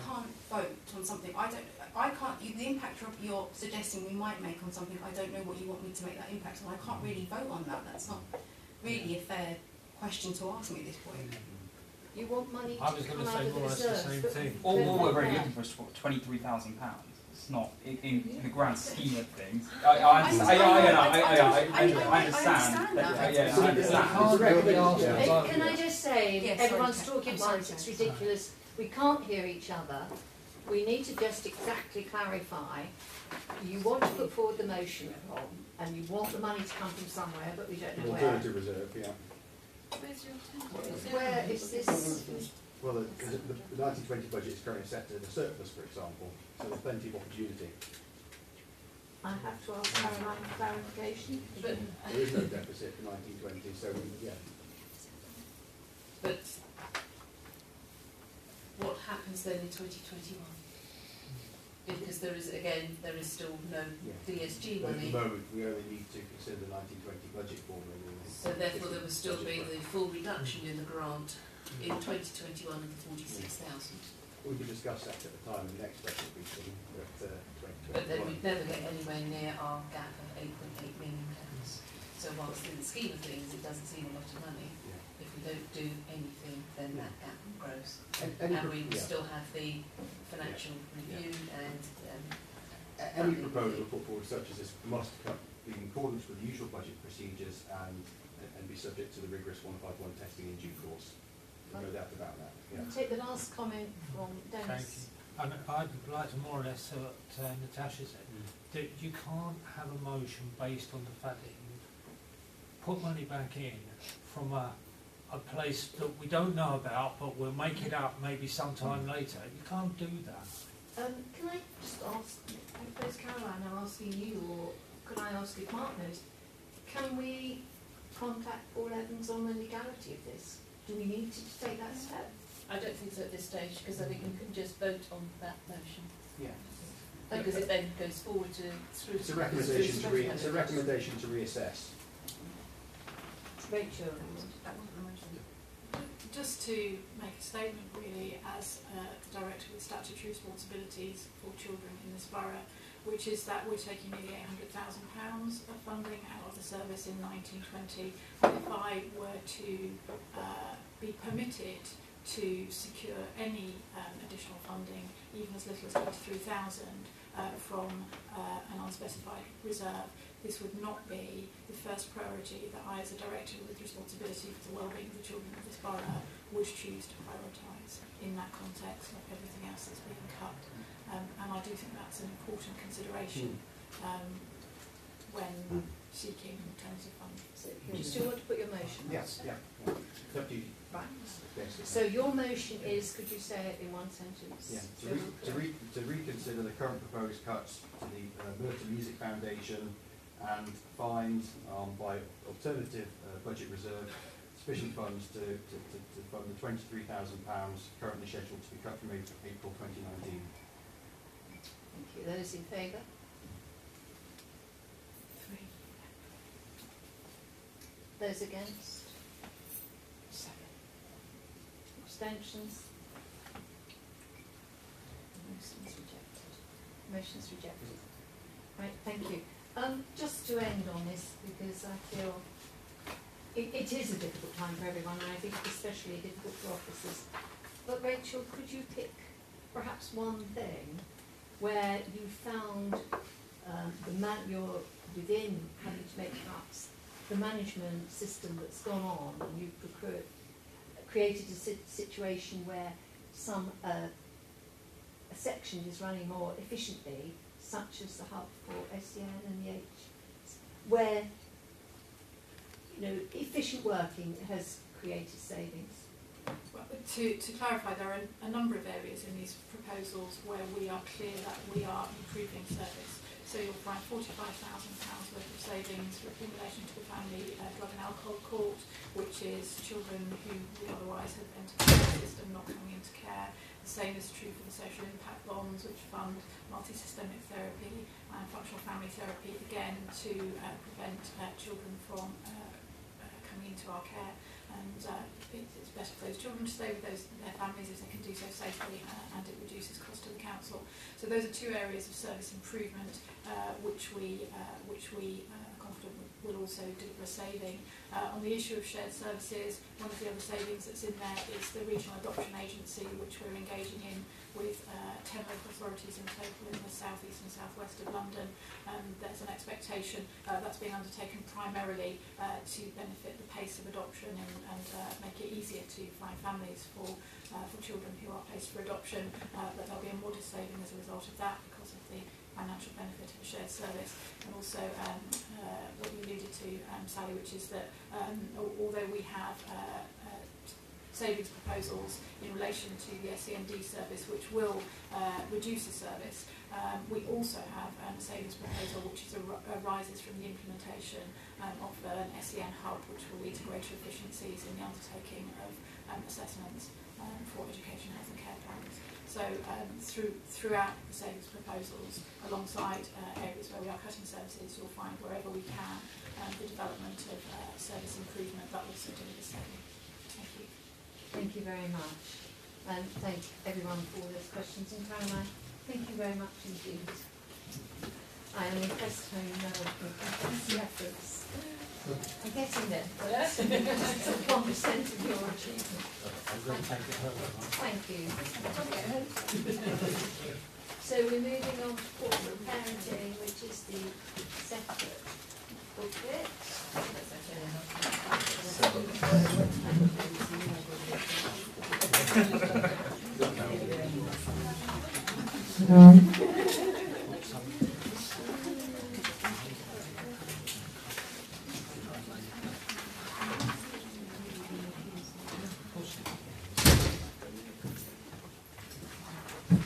Right, so thank you, and thanks to Mark as well. Chair and panel members, if I may introduce our head of service for, among other things, looked after children's service within Children's Schools and Families. This is Elise McQueen. She's responsible for the children in our care and care leavers, and is held to account by Corporate Parenting Board, which is a body of this council. As you know, you are all corporate parents, those of you who are members around this table, and officers alike. And this is the Corporate Parenting Annual Report, which has had its outing at Corporate Parenting Board and Scrutiny. Thank you, Chair. So I'd like members to note the report and accept the recommendations priorities that I've read them. So the annual report is a review of the commitment of performance by looked after children and care leavers and recommendations going forward. There is an executive summary at the front of the report, so I'll just give you a brief overview and read those out. So this is obviously every opportunity for our young people and looked after children and care leavers to experience a safe, healthy and happy life in which they achieve their potential.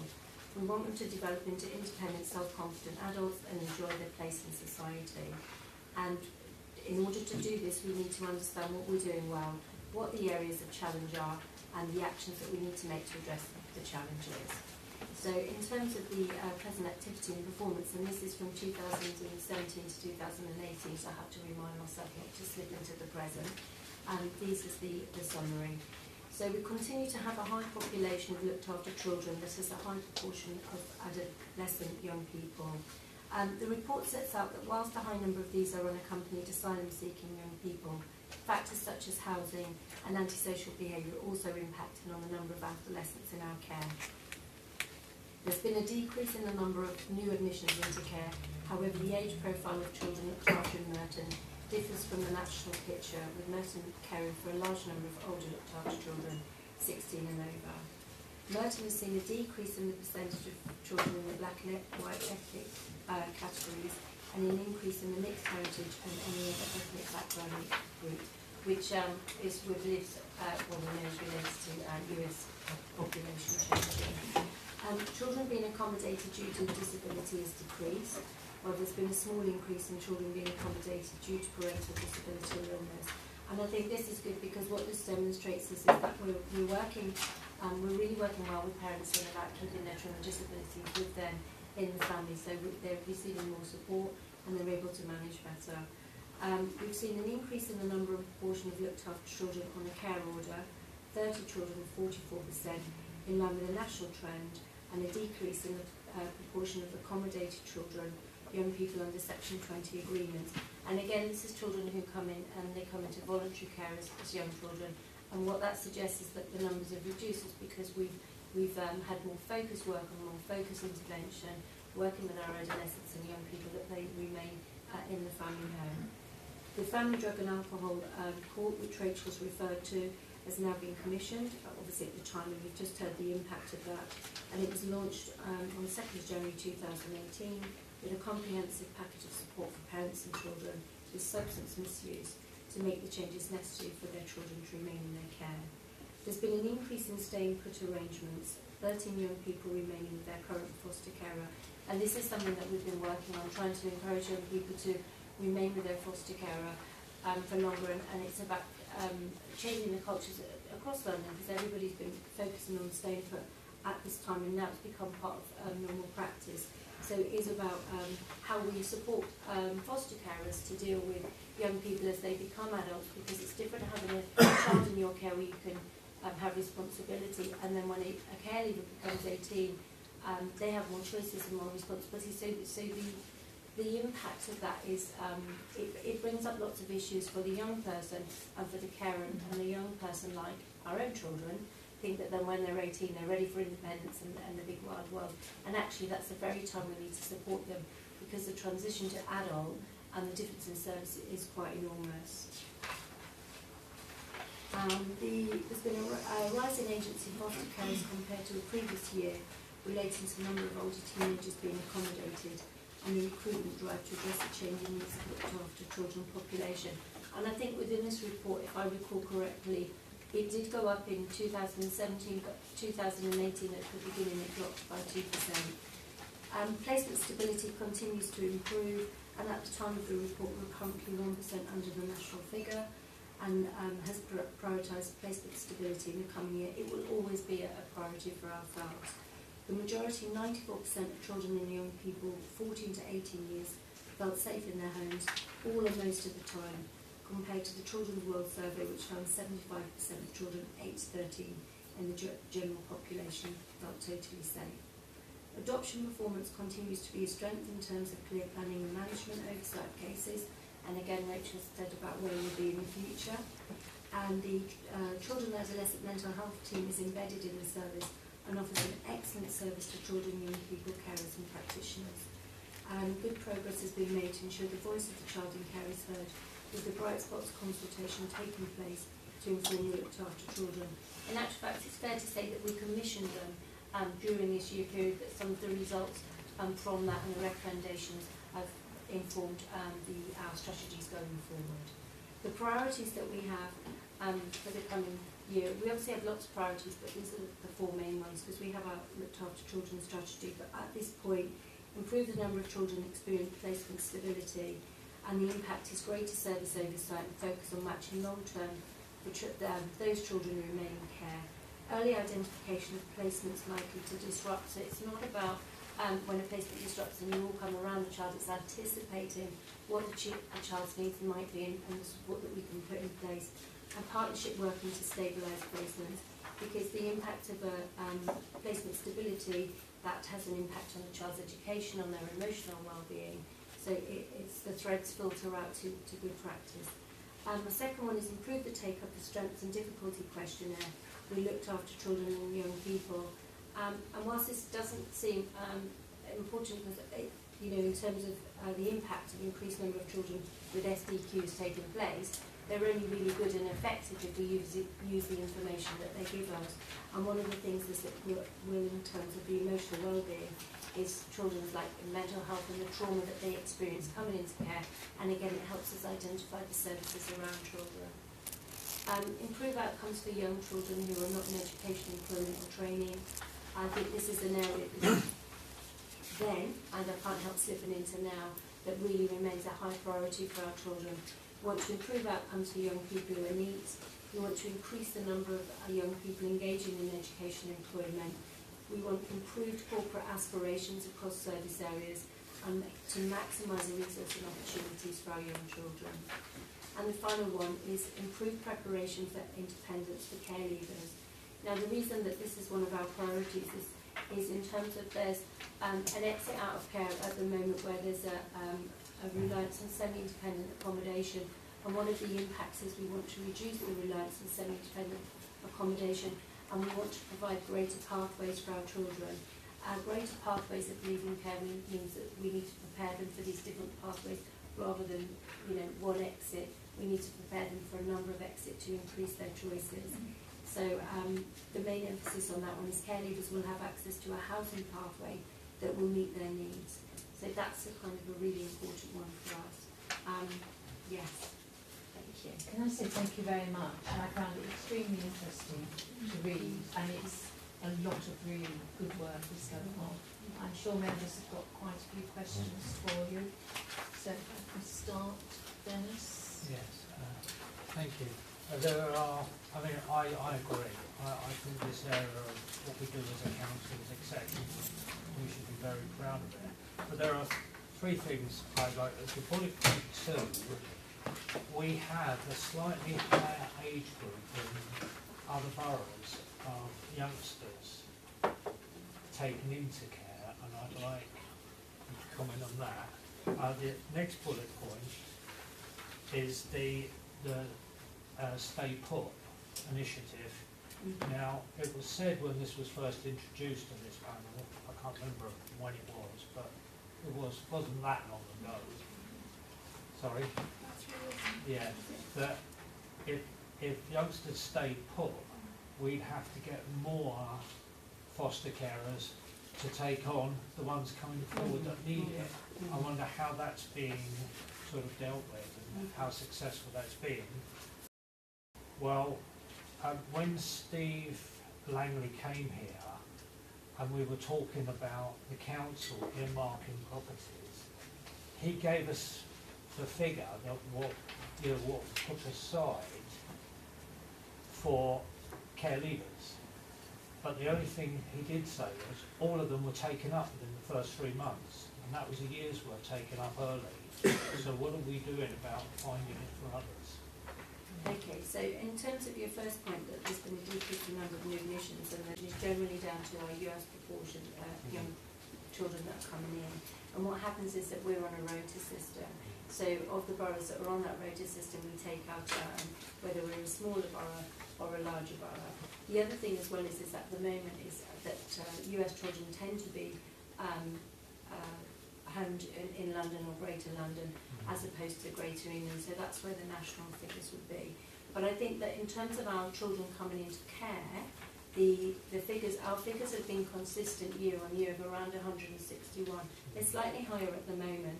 So whereas we are taking older children into care, related to some of it, a large portion of it is related to US, actually the number of children we're taking into care is remaining the same. Okay, so I hope that explains that one. In terms of the Stay Put initiative, you're absolutely right that if we use our current foster carers for our Stay Put young people, then that's absolutely right that we need to increase our cohort of foster carers. And one of the things that we have in our sufficiency strategy is actually a recruitment drive to recruit in-house foster carers. But if you look at, in terms of cost effectiveness, it's far more cost effective to use staying put and support that young person to stay put and recruit a foster carer than it is to move into semi-independent accommodation.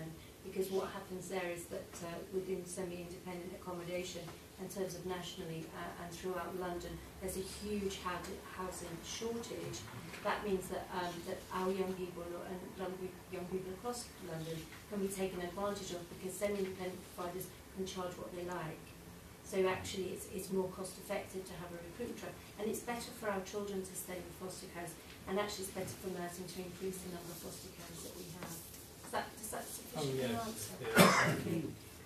And the third one was independent living, and I forgot the question. Well, we highlighted a while yes, ago I remembered. about the Okay. number that Yeah. we put aside. I remembered. Yeah. Okay. So what Steve may have told you is that we have a social housing allocation, and I think of 236 houses that they have any year on year for social housing. We are offered 15 now. That may or may not sound a lot. The issue is that year on year, our care leavers, older population are leaving, and it doesn't take a lot of maths to work out that 50, between 50 or 60 young people is not going to fit. What other local authorities would do is they would have like a housing strategy pathway where they actually target private providers, and then they increase the, so instead of going into a one-bedroom flat, you may have a house share of four or five or 3 or 4 young people who share accommodation. And when I was talking about our housing pathways earlier, that's what I was referring to, because I think that in order to move from one way of working, that's not probably as cost effective it can be, we have to do another way of working and invest in it, and we have to invest in it first to be able to save. So we have to increase our exit out. One of the things that we're doing with our young people is we're no longer saying in their pathway plan, because it's a legal document, that you are aspiring to, achieve social housing. We've actually taken that away, because it's not fair to say that. What we're saying is we'll prepare you for independence and we'll support you to move into housing, whatever that might be. So you'll have the skills to live on your own or with support, wherever that is, and it might not be in one of Steve's 15. But if you have any influence to offer us more, we would accept. Thank you. Thank you. Agatha.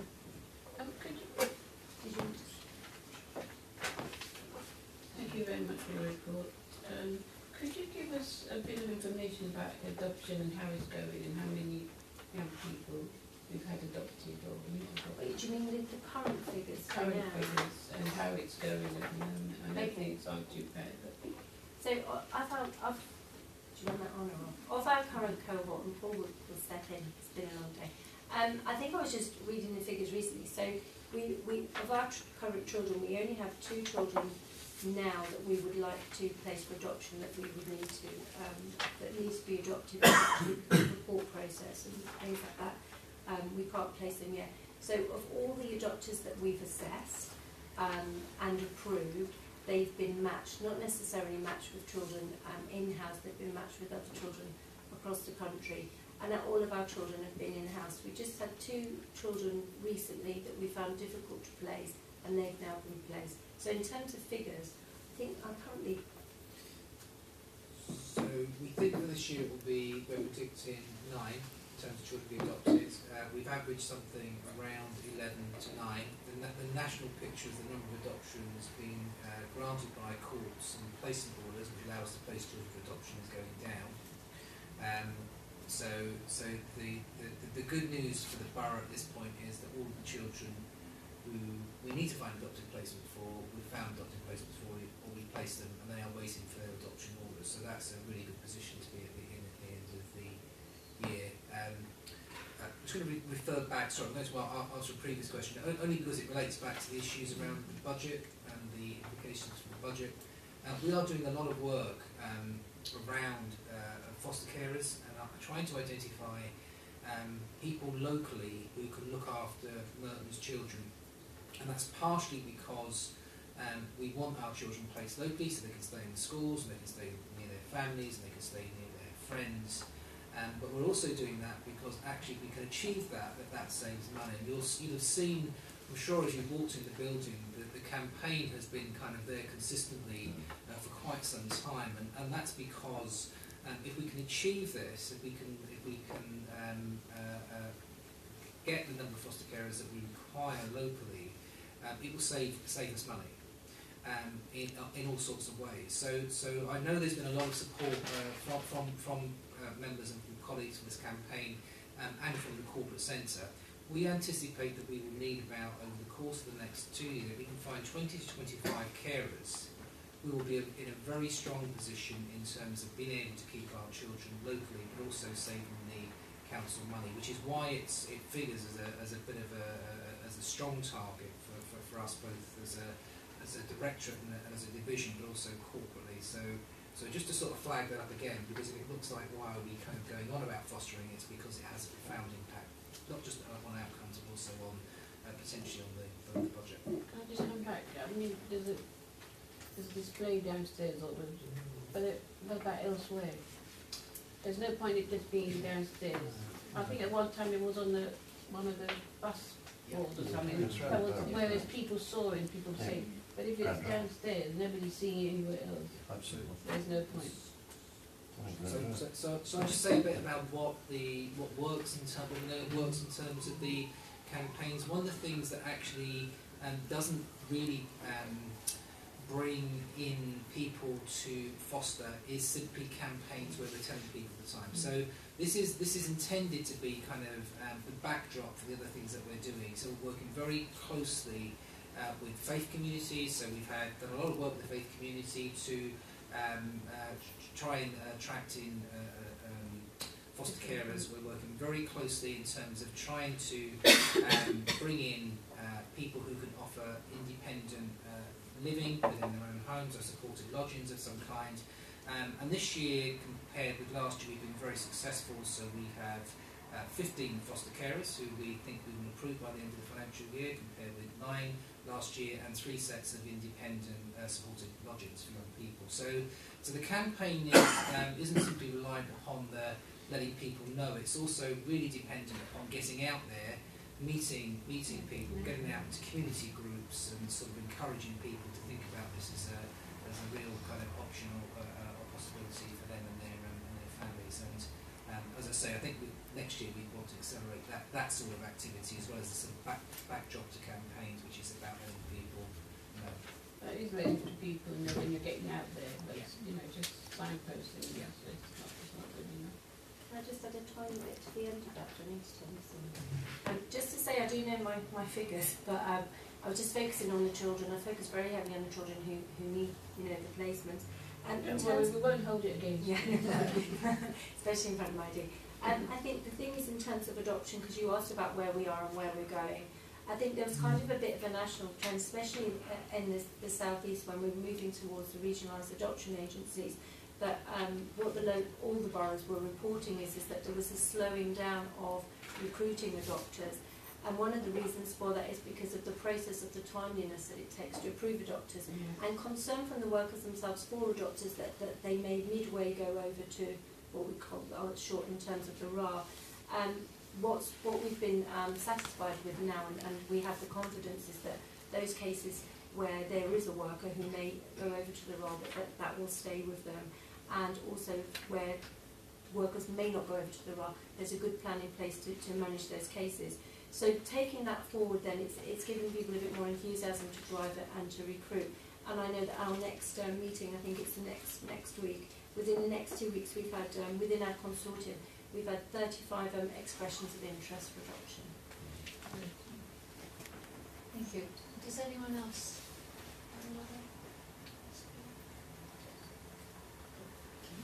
Yes. There we go. So just a couple of things picked up in the report. Thank you very much for it. The rates of immunisation. I know that we are looking pretty good with 89%, but I wonder why it's not in the 90s, and what kind of measures you're doing to kind of, I bet that's on page 27. And then further to that, the SDQ score. So from my understanding of the report, we've been fewer of our children are eligible for to be put in for the scoring, but when they are being put in for the scoring, their average score is quite bad. Is that right? Well, they've got a high average score, so that means they're not coming out they don't seem very happy. So I was just wondering what we're doing to improve those scores, and maybe it's something we should be measuring kind of further on down the line. Okay. So if I do the SDQ scores first, in terms of the SDQ scores, what we're doing, I mean, is it okay to talk about the pilot? Yes, you can talk about it. Okay, so what we've done, I'll just then very mindfully done. So basically, Merton's been chosen out of all the authorities across England, 9 local authorities to pilot in terms of a new emotional wellbeing mental health assessment for children. And that is to go in hand with the SDQ scores. So and in short, what that will do is that's with the Anna Freud Action for Children and Research in Practice. They've joined together and they've picked us.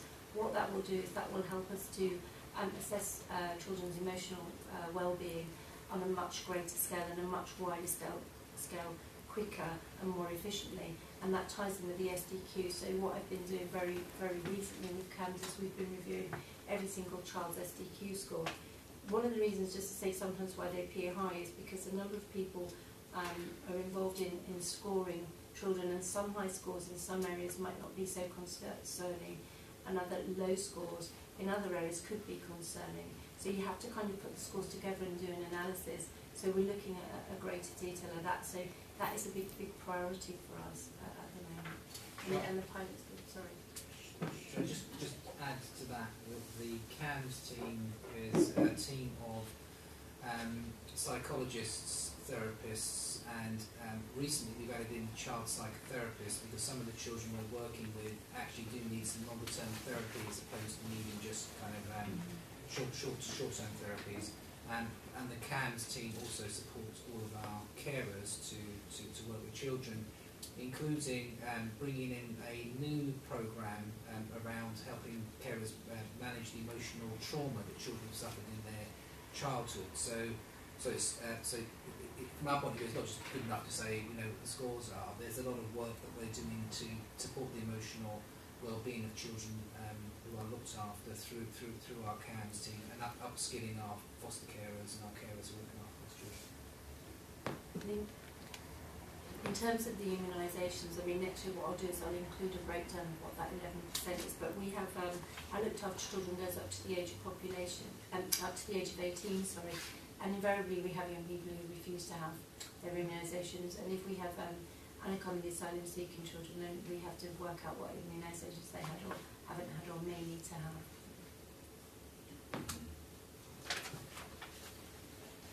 Sorry, can I just ask, you know, you said you've got cameras that are coming to the carers, and how often do they get these regularly, or is it one-off, or is just training them to deal with the young people? I mean, when you think of all these, you think of budget constraints as well. So the CAMS team does formal training of foster carers. It was doing a programme called Fostering Changes. It's now moving it into a new programme which is about trauma informed work. It will do, in addition to training carers, it will also support carers, and it will also do casework, so clinical work with foster carers and with individual children. So there's a kind of range of support and services that it will offer, and they work with a high proportion of the young people that we look after, and they also support the practitioners who work with those children to help them in their direct work with the children. Yeah. Okay. Lise, can I say thank you very much for coming, presenting your report and talking about it and answering all our questions. It's wonderful to see the great work that's going on. So thank you very much indeed. Please pass that on to the rest of the team. Thank you. Right, item number 8 is the preventive task force update. Rachel, please. Thank you. This is simply the the latest update. The original Prevent GT task group actually predates my time in Merton Council, and so at the time a set of actions arose as a result of the task group, and we have been providing an update on the position. This is a 6-month review of that action plan, and really just seeking to demonstrate how those recommendations have been implemented and taken forward.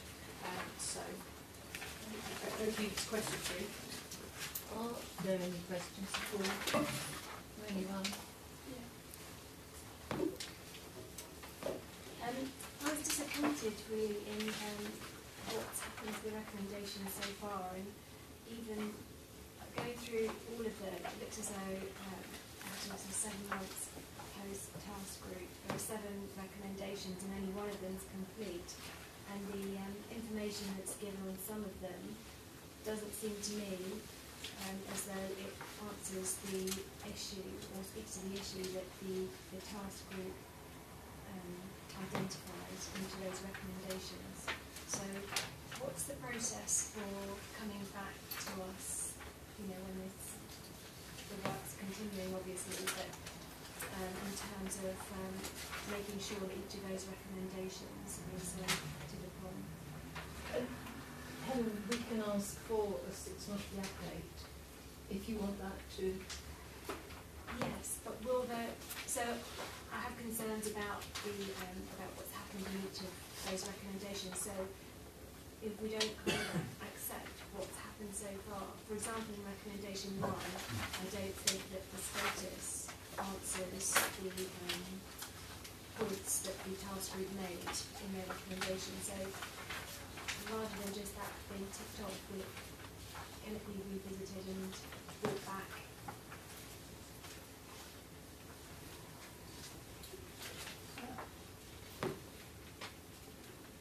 I see no reason why it can't come back, although I suppose we need to work together to decide what this panel would consider sufficient evidence.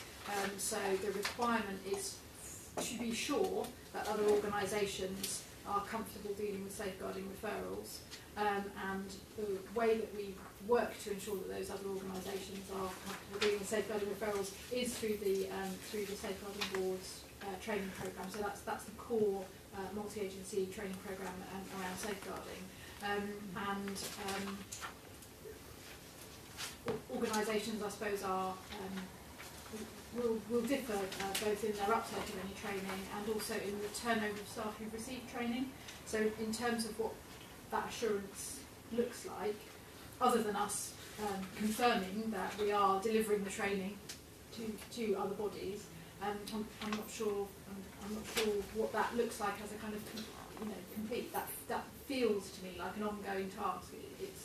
It's perpetual. Prevent is part of our safeguarding training offer, and we will always be offering training, and groups will always be at slightly different stages of their understanding. But the kind of things that we do, if inappropriate referrals come into the MASH, for example, if we identify there's a pattern of things being referred inappropriately, then we might take specific action in relation to that referral source. So I suppose I'm absolutely open to coming back, and it's a question of what would satisfy this panel that was complete rather than an ongoing action. Yeah, so for me, going back, you mentioned the youth groups have been made aware of the safeguarding referral process, but it's the others that say what's happening with the sports groups and the training providers and the social landlords, and how they're dealing with safeguarding referrals. That particular recommendation, I had some comments to make on some of the others as well. Again, I suppose I'm asking what this panel would like to see. So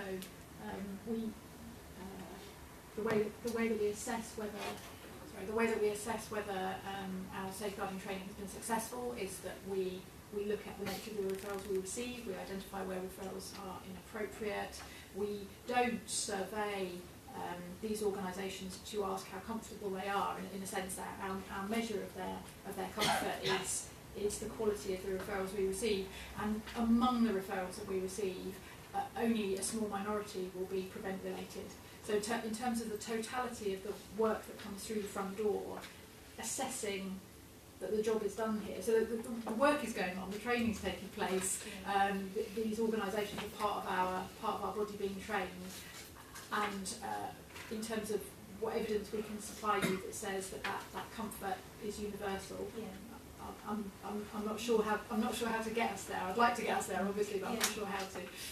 I suppose the suggestion at the end of that first recommendation was maybe picking it up in a future work programme, either through an item at panel or a task and finish group. So maybe that would be a way just to go through that list of organisations and make sure.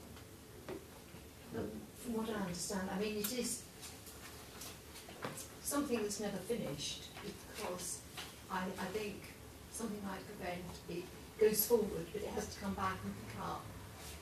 Some things drop, you pick them up again and move them forward. So it's not a straight line, and it's not measurable like that.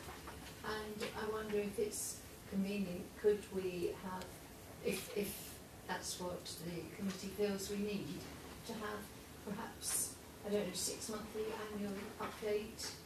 What do people feel most comfortable about having, just to be kept informed?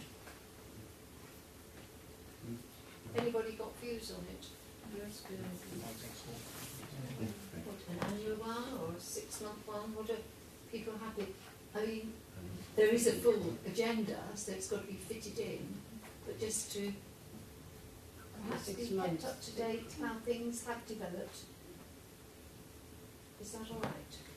I mean, the alternative possibility is that we could have a heading in the departmental report which is prevent, and that would allow us to say a little bit about volume, because I suppose what's inhibiting me slightly is we could be 6 months down the line and not have had a single prevent referral, actually.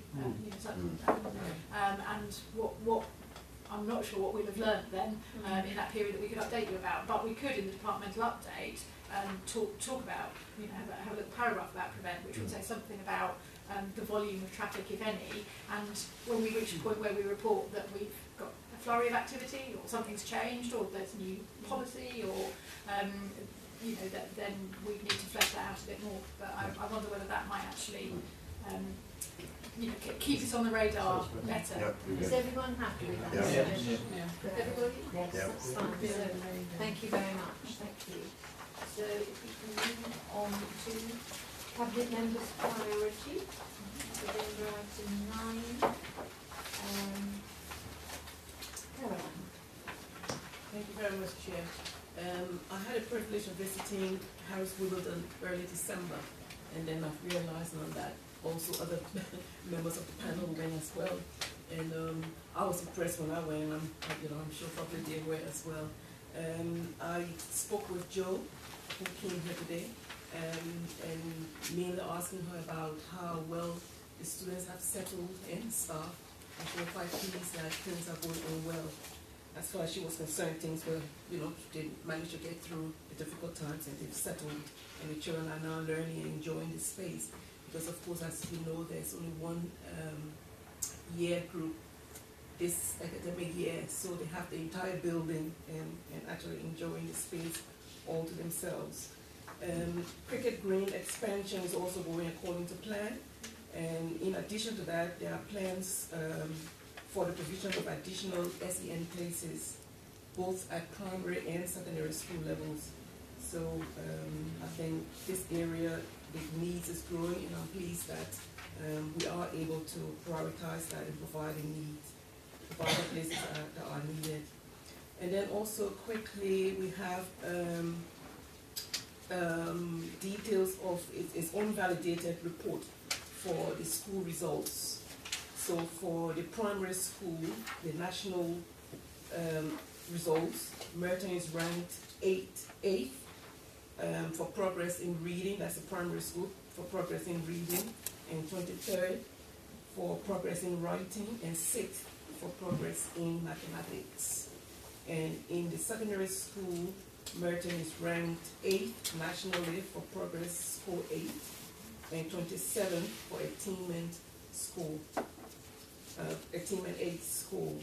And you know, I think when I say 8th, and especially when I mentioned 23rd, it may sound like we're further down, but I'm sure these are about 140, 150 schools, but these are nationally, so we are quite high up there. I think the children are doing very well. And I know, Chair, you always talk about progress. I think we're doing very well in progress. I agree with you that progress, when the because children enter the secondary school at different levels, and I think it's important that we look at the progress that they make through the school rather than those people who are probably able to revise well and do well with exams, and then looking at those exam results. And there are some people who probably would be very poor at setting exams, and you know, so they probably may not do very well, and that would drag the figures down if you're looking at only attainment. But I think I also understand that Ofsted will not just look at one area, so they look at it both. And so I think progress is very important, and I'm very pleased that we are doing very well in that. I also wanted to mention quickly that we have, just 1 second. We had our schools working together. Previously, it was the Merton Strategic Schools Effectiveness Partnership, and that has now, I think they've reorganized themselves, and they're now calling themselves a team. And I think the scope of their work has expanded.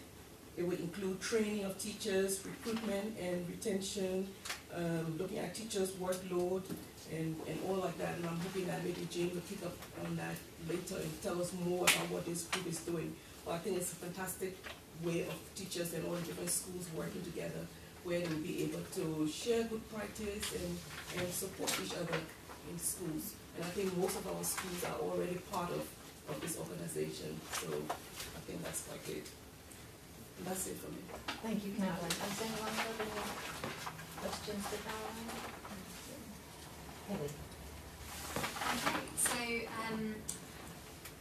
most of my updates are actually to do with Cabinet that happened on Monday. The first thing that happened was that we resolved to make our care leavers who live in Merton exempt from council tax up until they're the age of 25.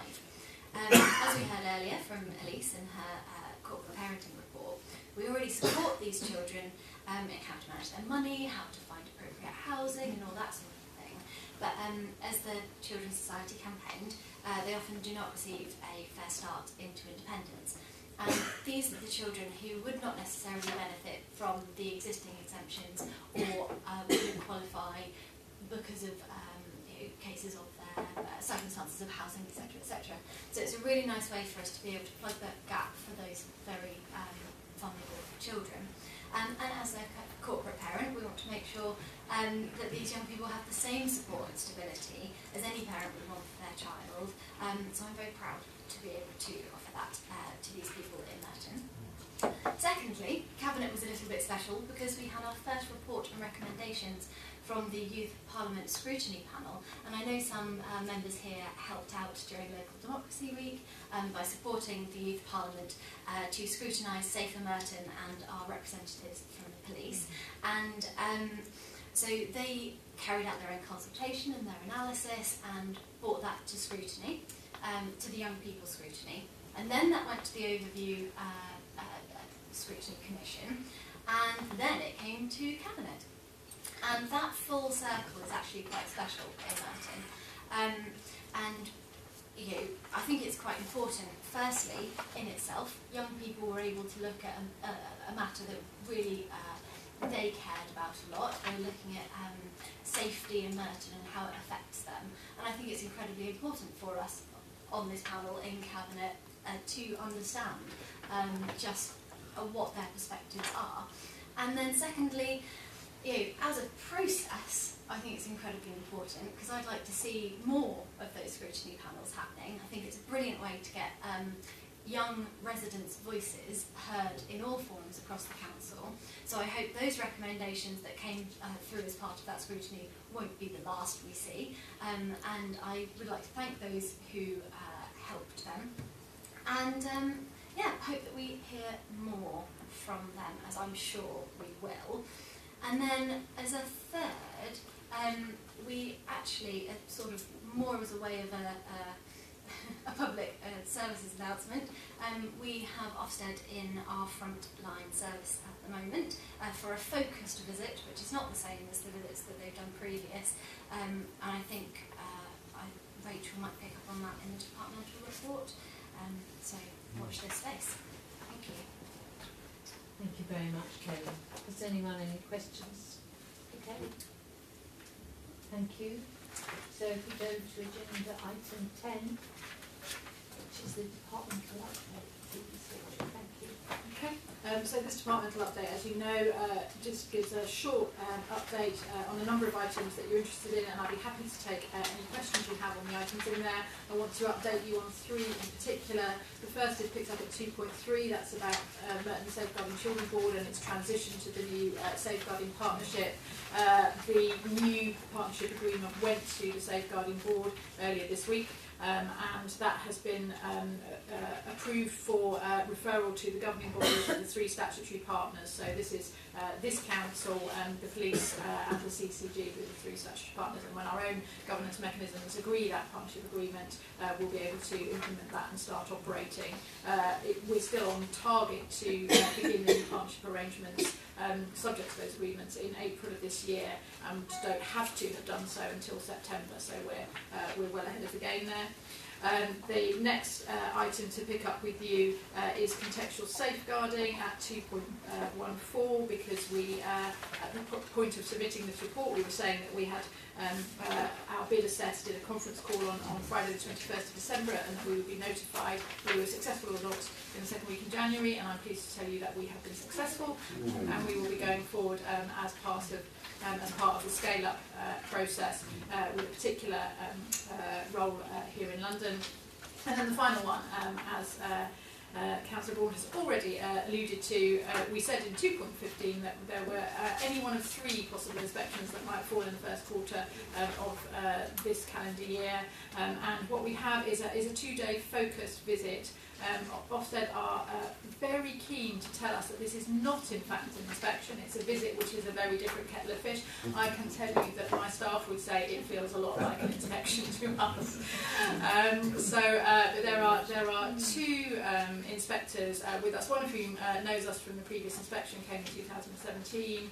They arrived this morning, they're here today and tomorrow. They are accompanied by a researcher from the University of Birmingham, because Ofsted has asked us to host the researcher as well, who is undertaking an evaluation for Ofsted of the way that they have implemented this new inspection framework. So this is an important part of kind of the inspection of Ofsted, as it were. So we have welcomed the researcher and the opportunity to reflect and kind of share our experience of this visit. It's the end of day 1. I get a little bit of feedback from the inspectors at that point, although we'll get some full verbal feedback tomorrow afternoon. As I hope you would expect of this service, which the last time it had a full going over was good with outstanding features, there's absolutely nothing that has come out of the visit today that gives us any significant worries, and indeed there were points today when we were receiving feedback where the inspector just said wow, and I don't say wow very often.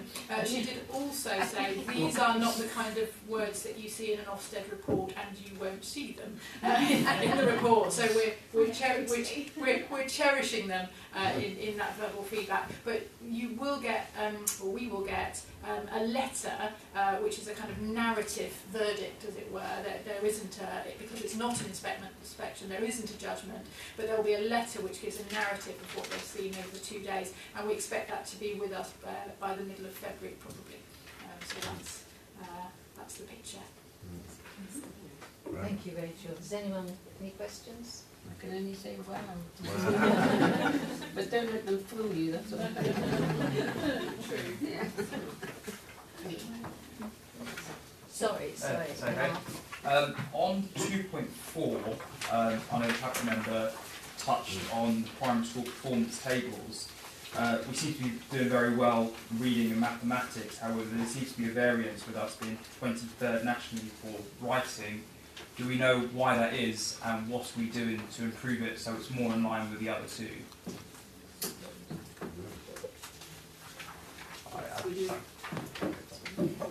Yes, so we're well aware that that's an area of focus, and it has been an area of focus for us over the last year. So it relies much more on sort of teacher assessment. I think we feel that we certainly have expert teachers and people who work nationally on that assessment, so we know that what we're assessing is very accurate. There's been a question mark, I think nationally over the last year or so, about whether or not that it is being implemented in the same way across all schools. So that's sort of one part of it. To pick up on Caroline's point that she mentioned earlier, so the ATTAIN, which is the school and local authority joint partnership, have it as one of their main priorities. So at the moment there's training being delivered, there's school-to-school support, there's moderation taking place, and focus on writing. It is a key part of the strategy for this year.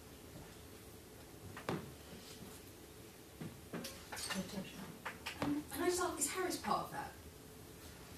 Of ATTAIN? No. No, the Harris schools aren't. So everybody who's part of it, all the schools contribute to be part of that partnership financially, and we have a coordinator as part of that partnership. So I think the Harris schools feel that they've got that, what they want as part of their federation. Any other questions?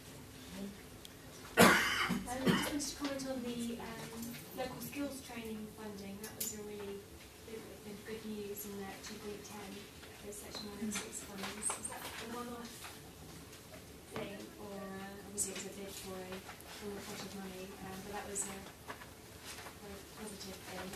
And I also wanted to ask at 2.12 about the bid to become a trailblazer for the mental health green paper. Where we are with that. That should probably form part of my update. Paul might want to say more. So yes, we were also successful as part of the Trailblazer, and in collaboration with our neighbouring authorities in the southwest of London, we will be taking that forward. No, there's nothing more to add. The oversight of that will be taking place between ourselves and as a council and the CCG. So it's been a really good piece of partnership working with the CCG. So yeah, it's great news. It's in one. Yeah.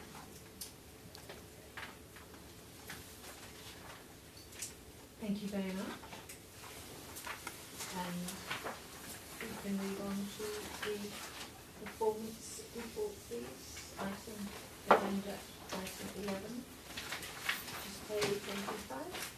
Sure. Sorry. All the large copies are sitting there. I'm having trouble reading some of that's this. not it. Are they? Oh. Because I'm having trouble reading those. Too small. Members, can I introduce you to Sharon Buckley, who's joined us as the interim head of PPP. And this time in the evening, I can never remember what the P's are, but one of them is performance, which is why she's here bringing this report this evening. And Sharon has, in that role, has the coordination of all of our contributions to Scrutiny this evening. So she's coordinated everything tonight. Hello members of the panel. So the purpose of this report really is to provide you with an updated information around how we are performing, and in particular to draw out some key considerations for where we think we're underperforming, even though that might be against our own target rather than a national or a London target, but also to identify areas of good practice we really wanted to bring forward to your attention this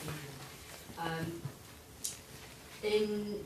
In terms of the recommendations, it is mainly about noting the contents of the performance report and to raise any issues or queries and indeed changes. And Councillor, I take your point about probably putting forward an A3 performance document in the future, so it's much easier able to understand and analyse. So that would be one of the recommendations if you're happy that I'll take forward from this evening. Not understanding, it's actually seeing it without language.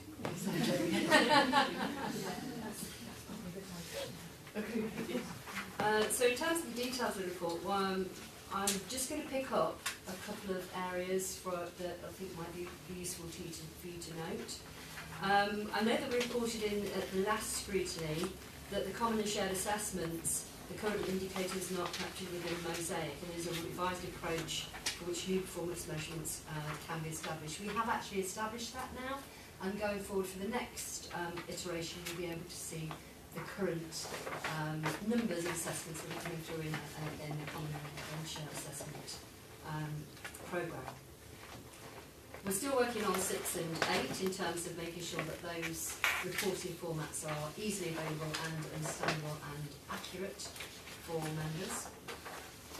In terms of what's underperforming,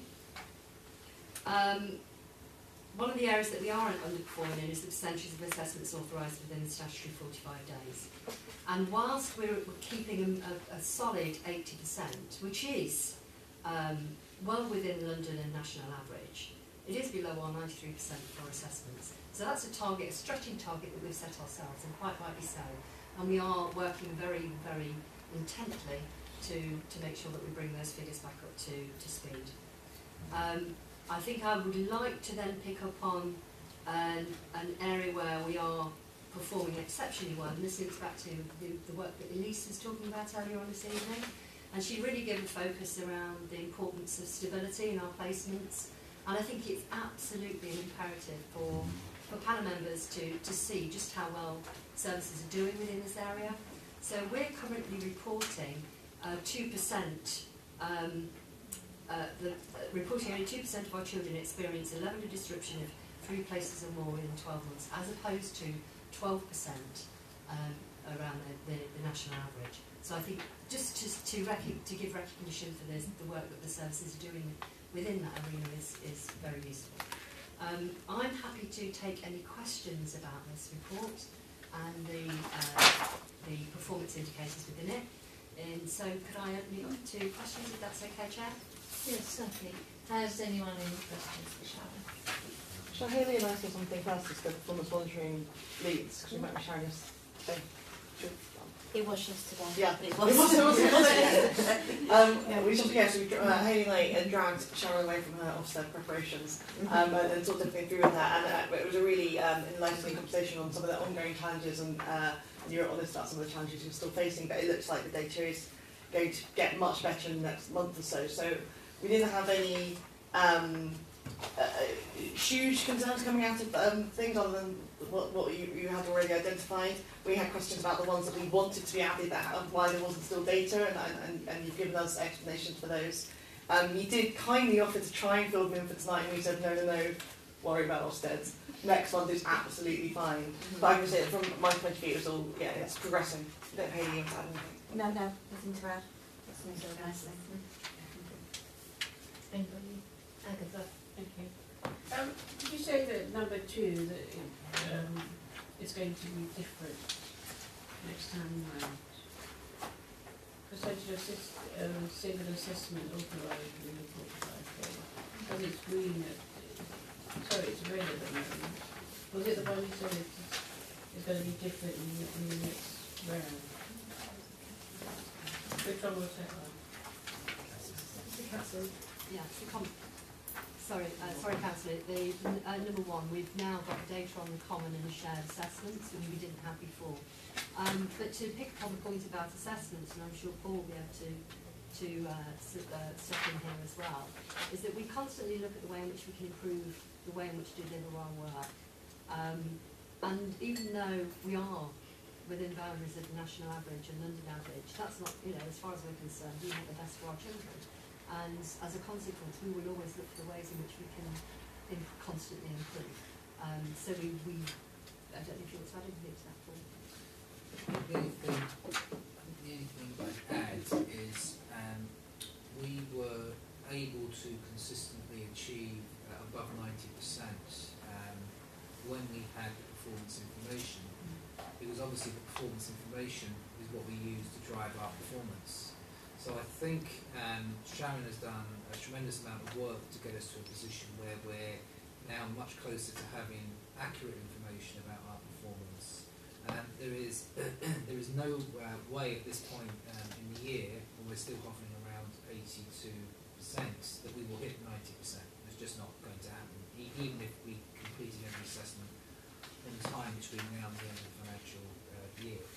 And we know that because we've been in this position last year.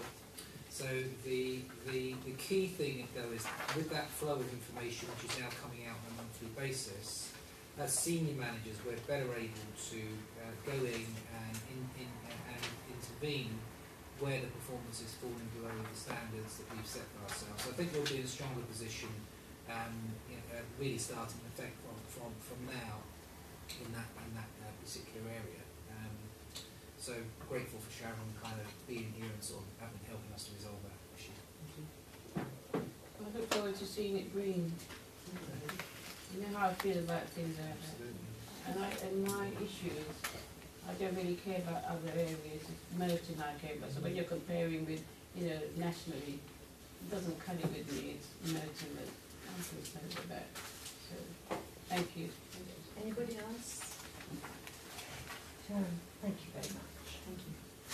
Right, the last item to look at is the work programme. Is everyone happy with that? And the next meeting is the 13th of February.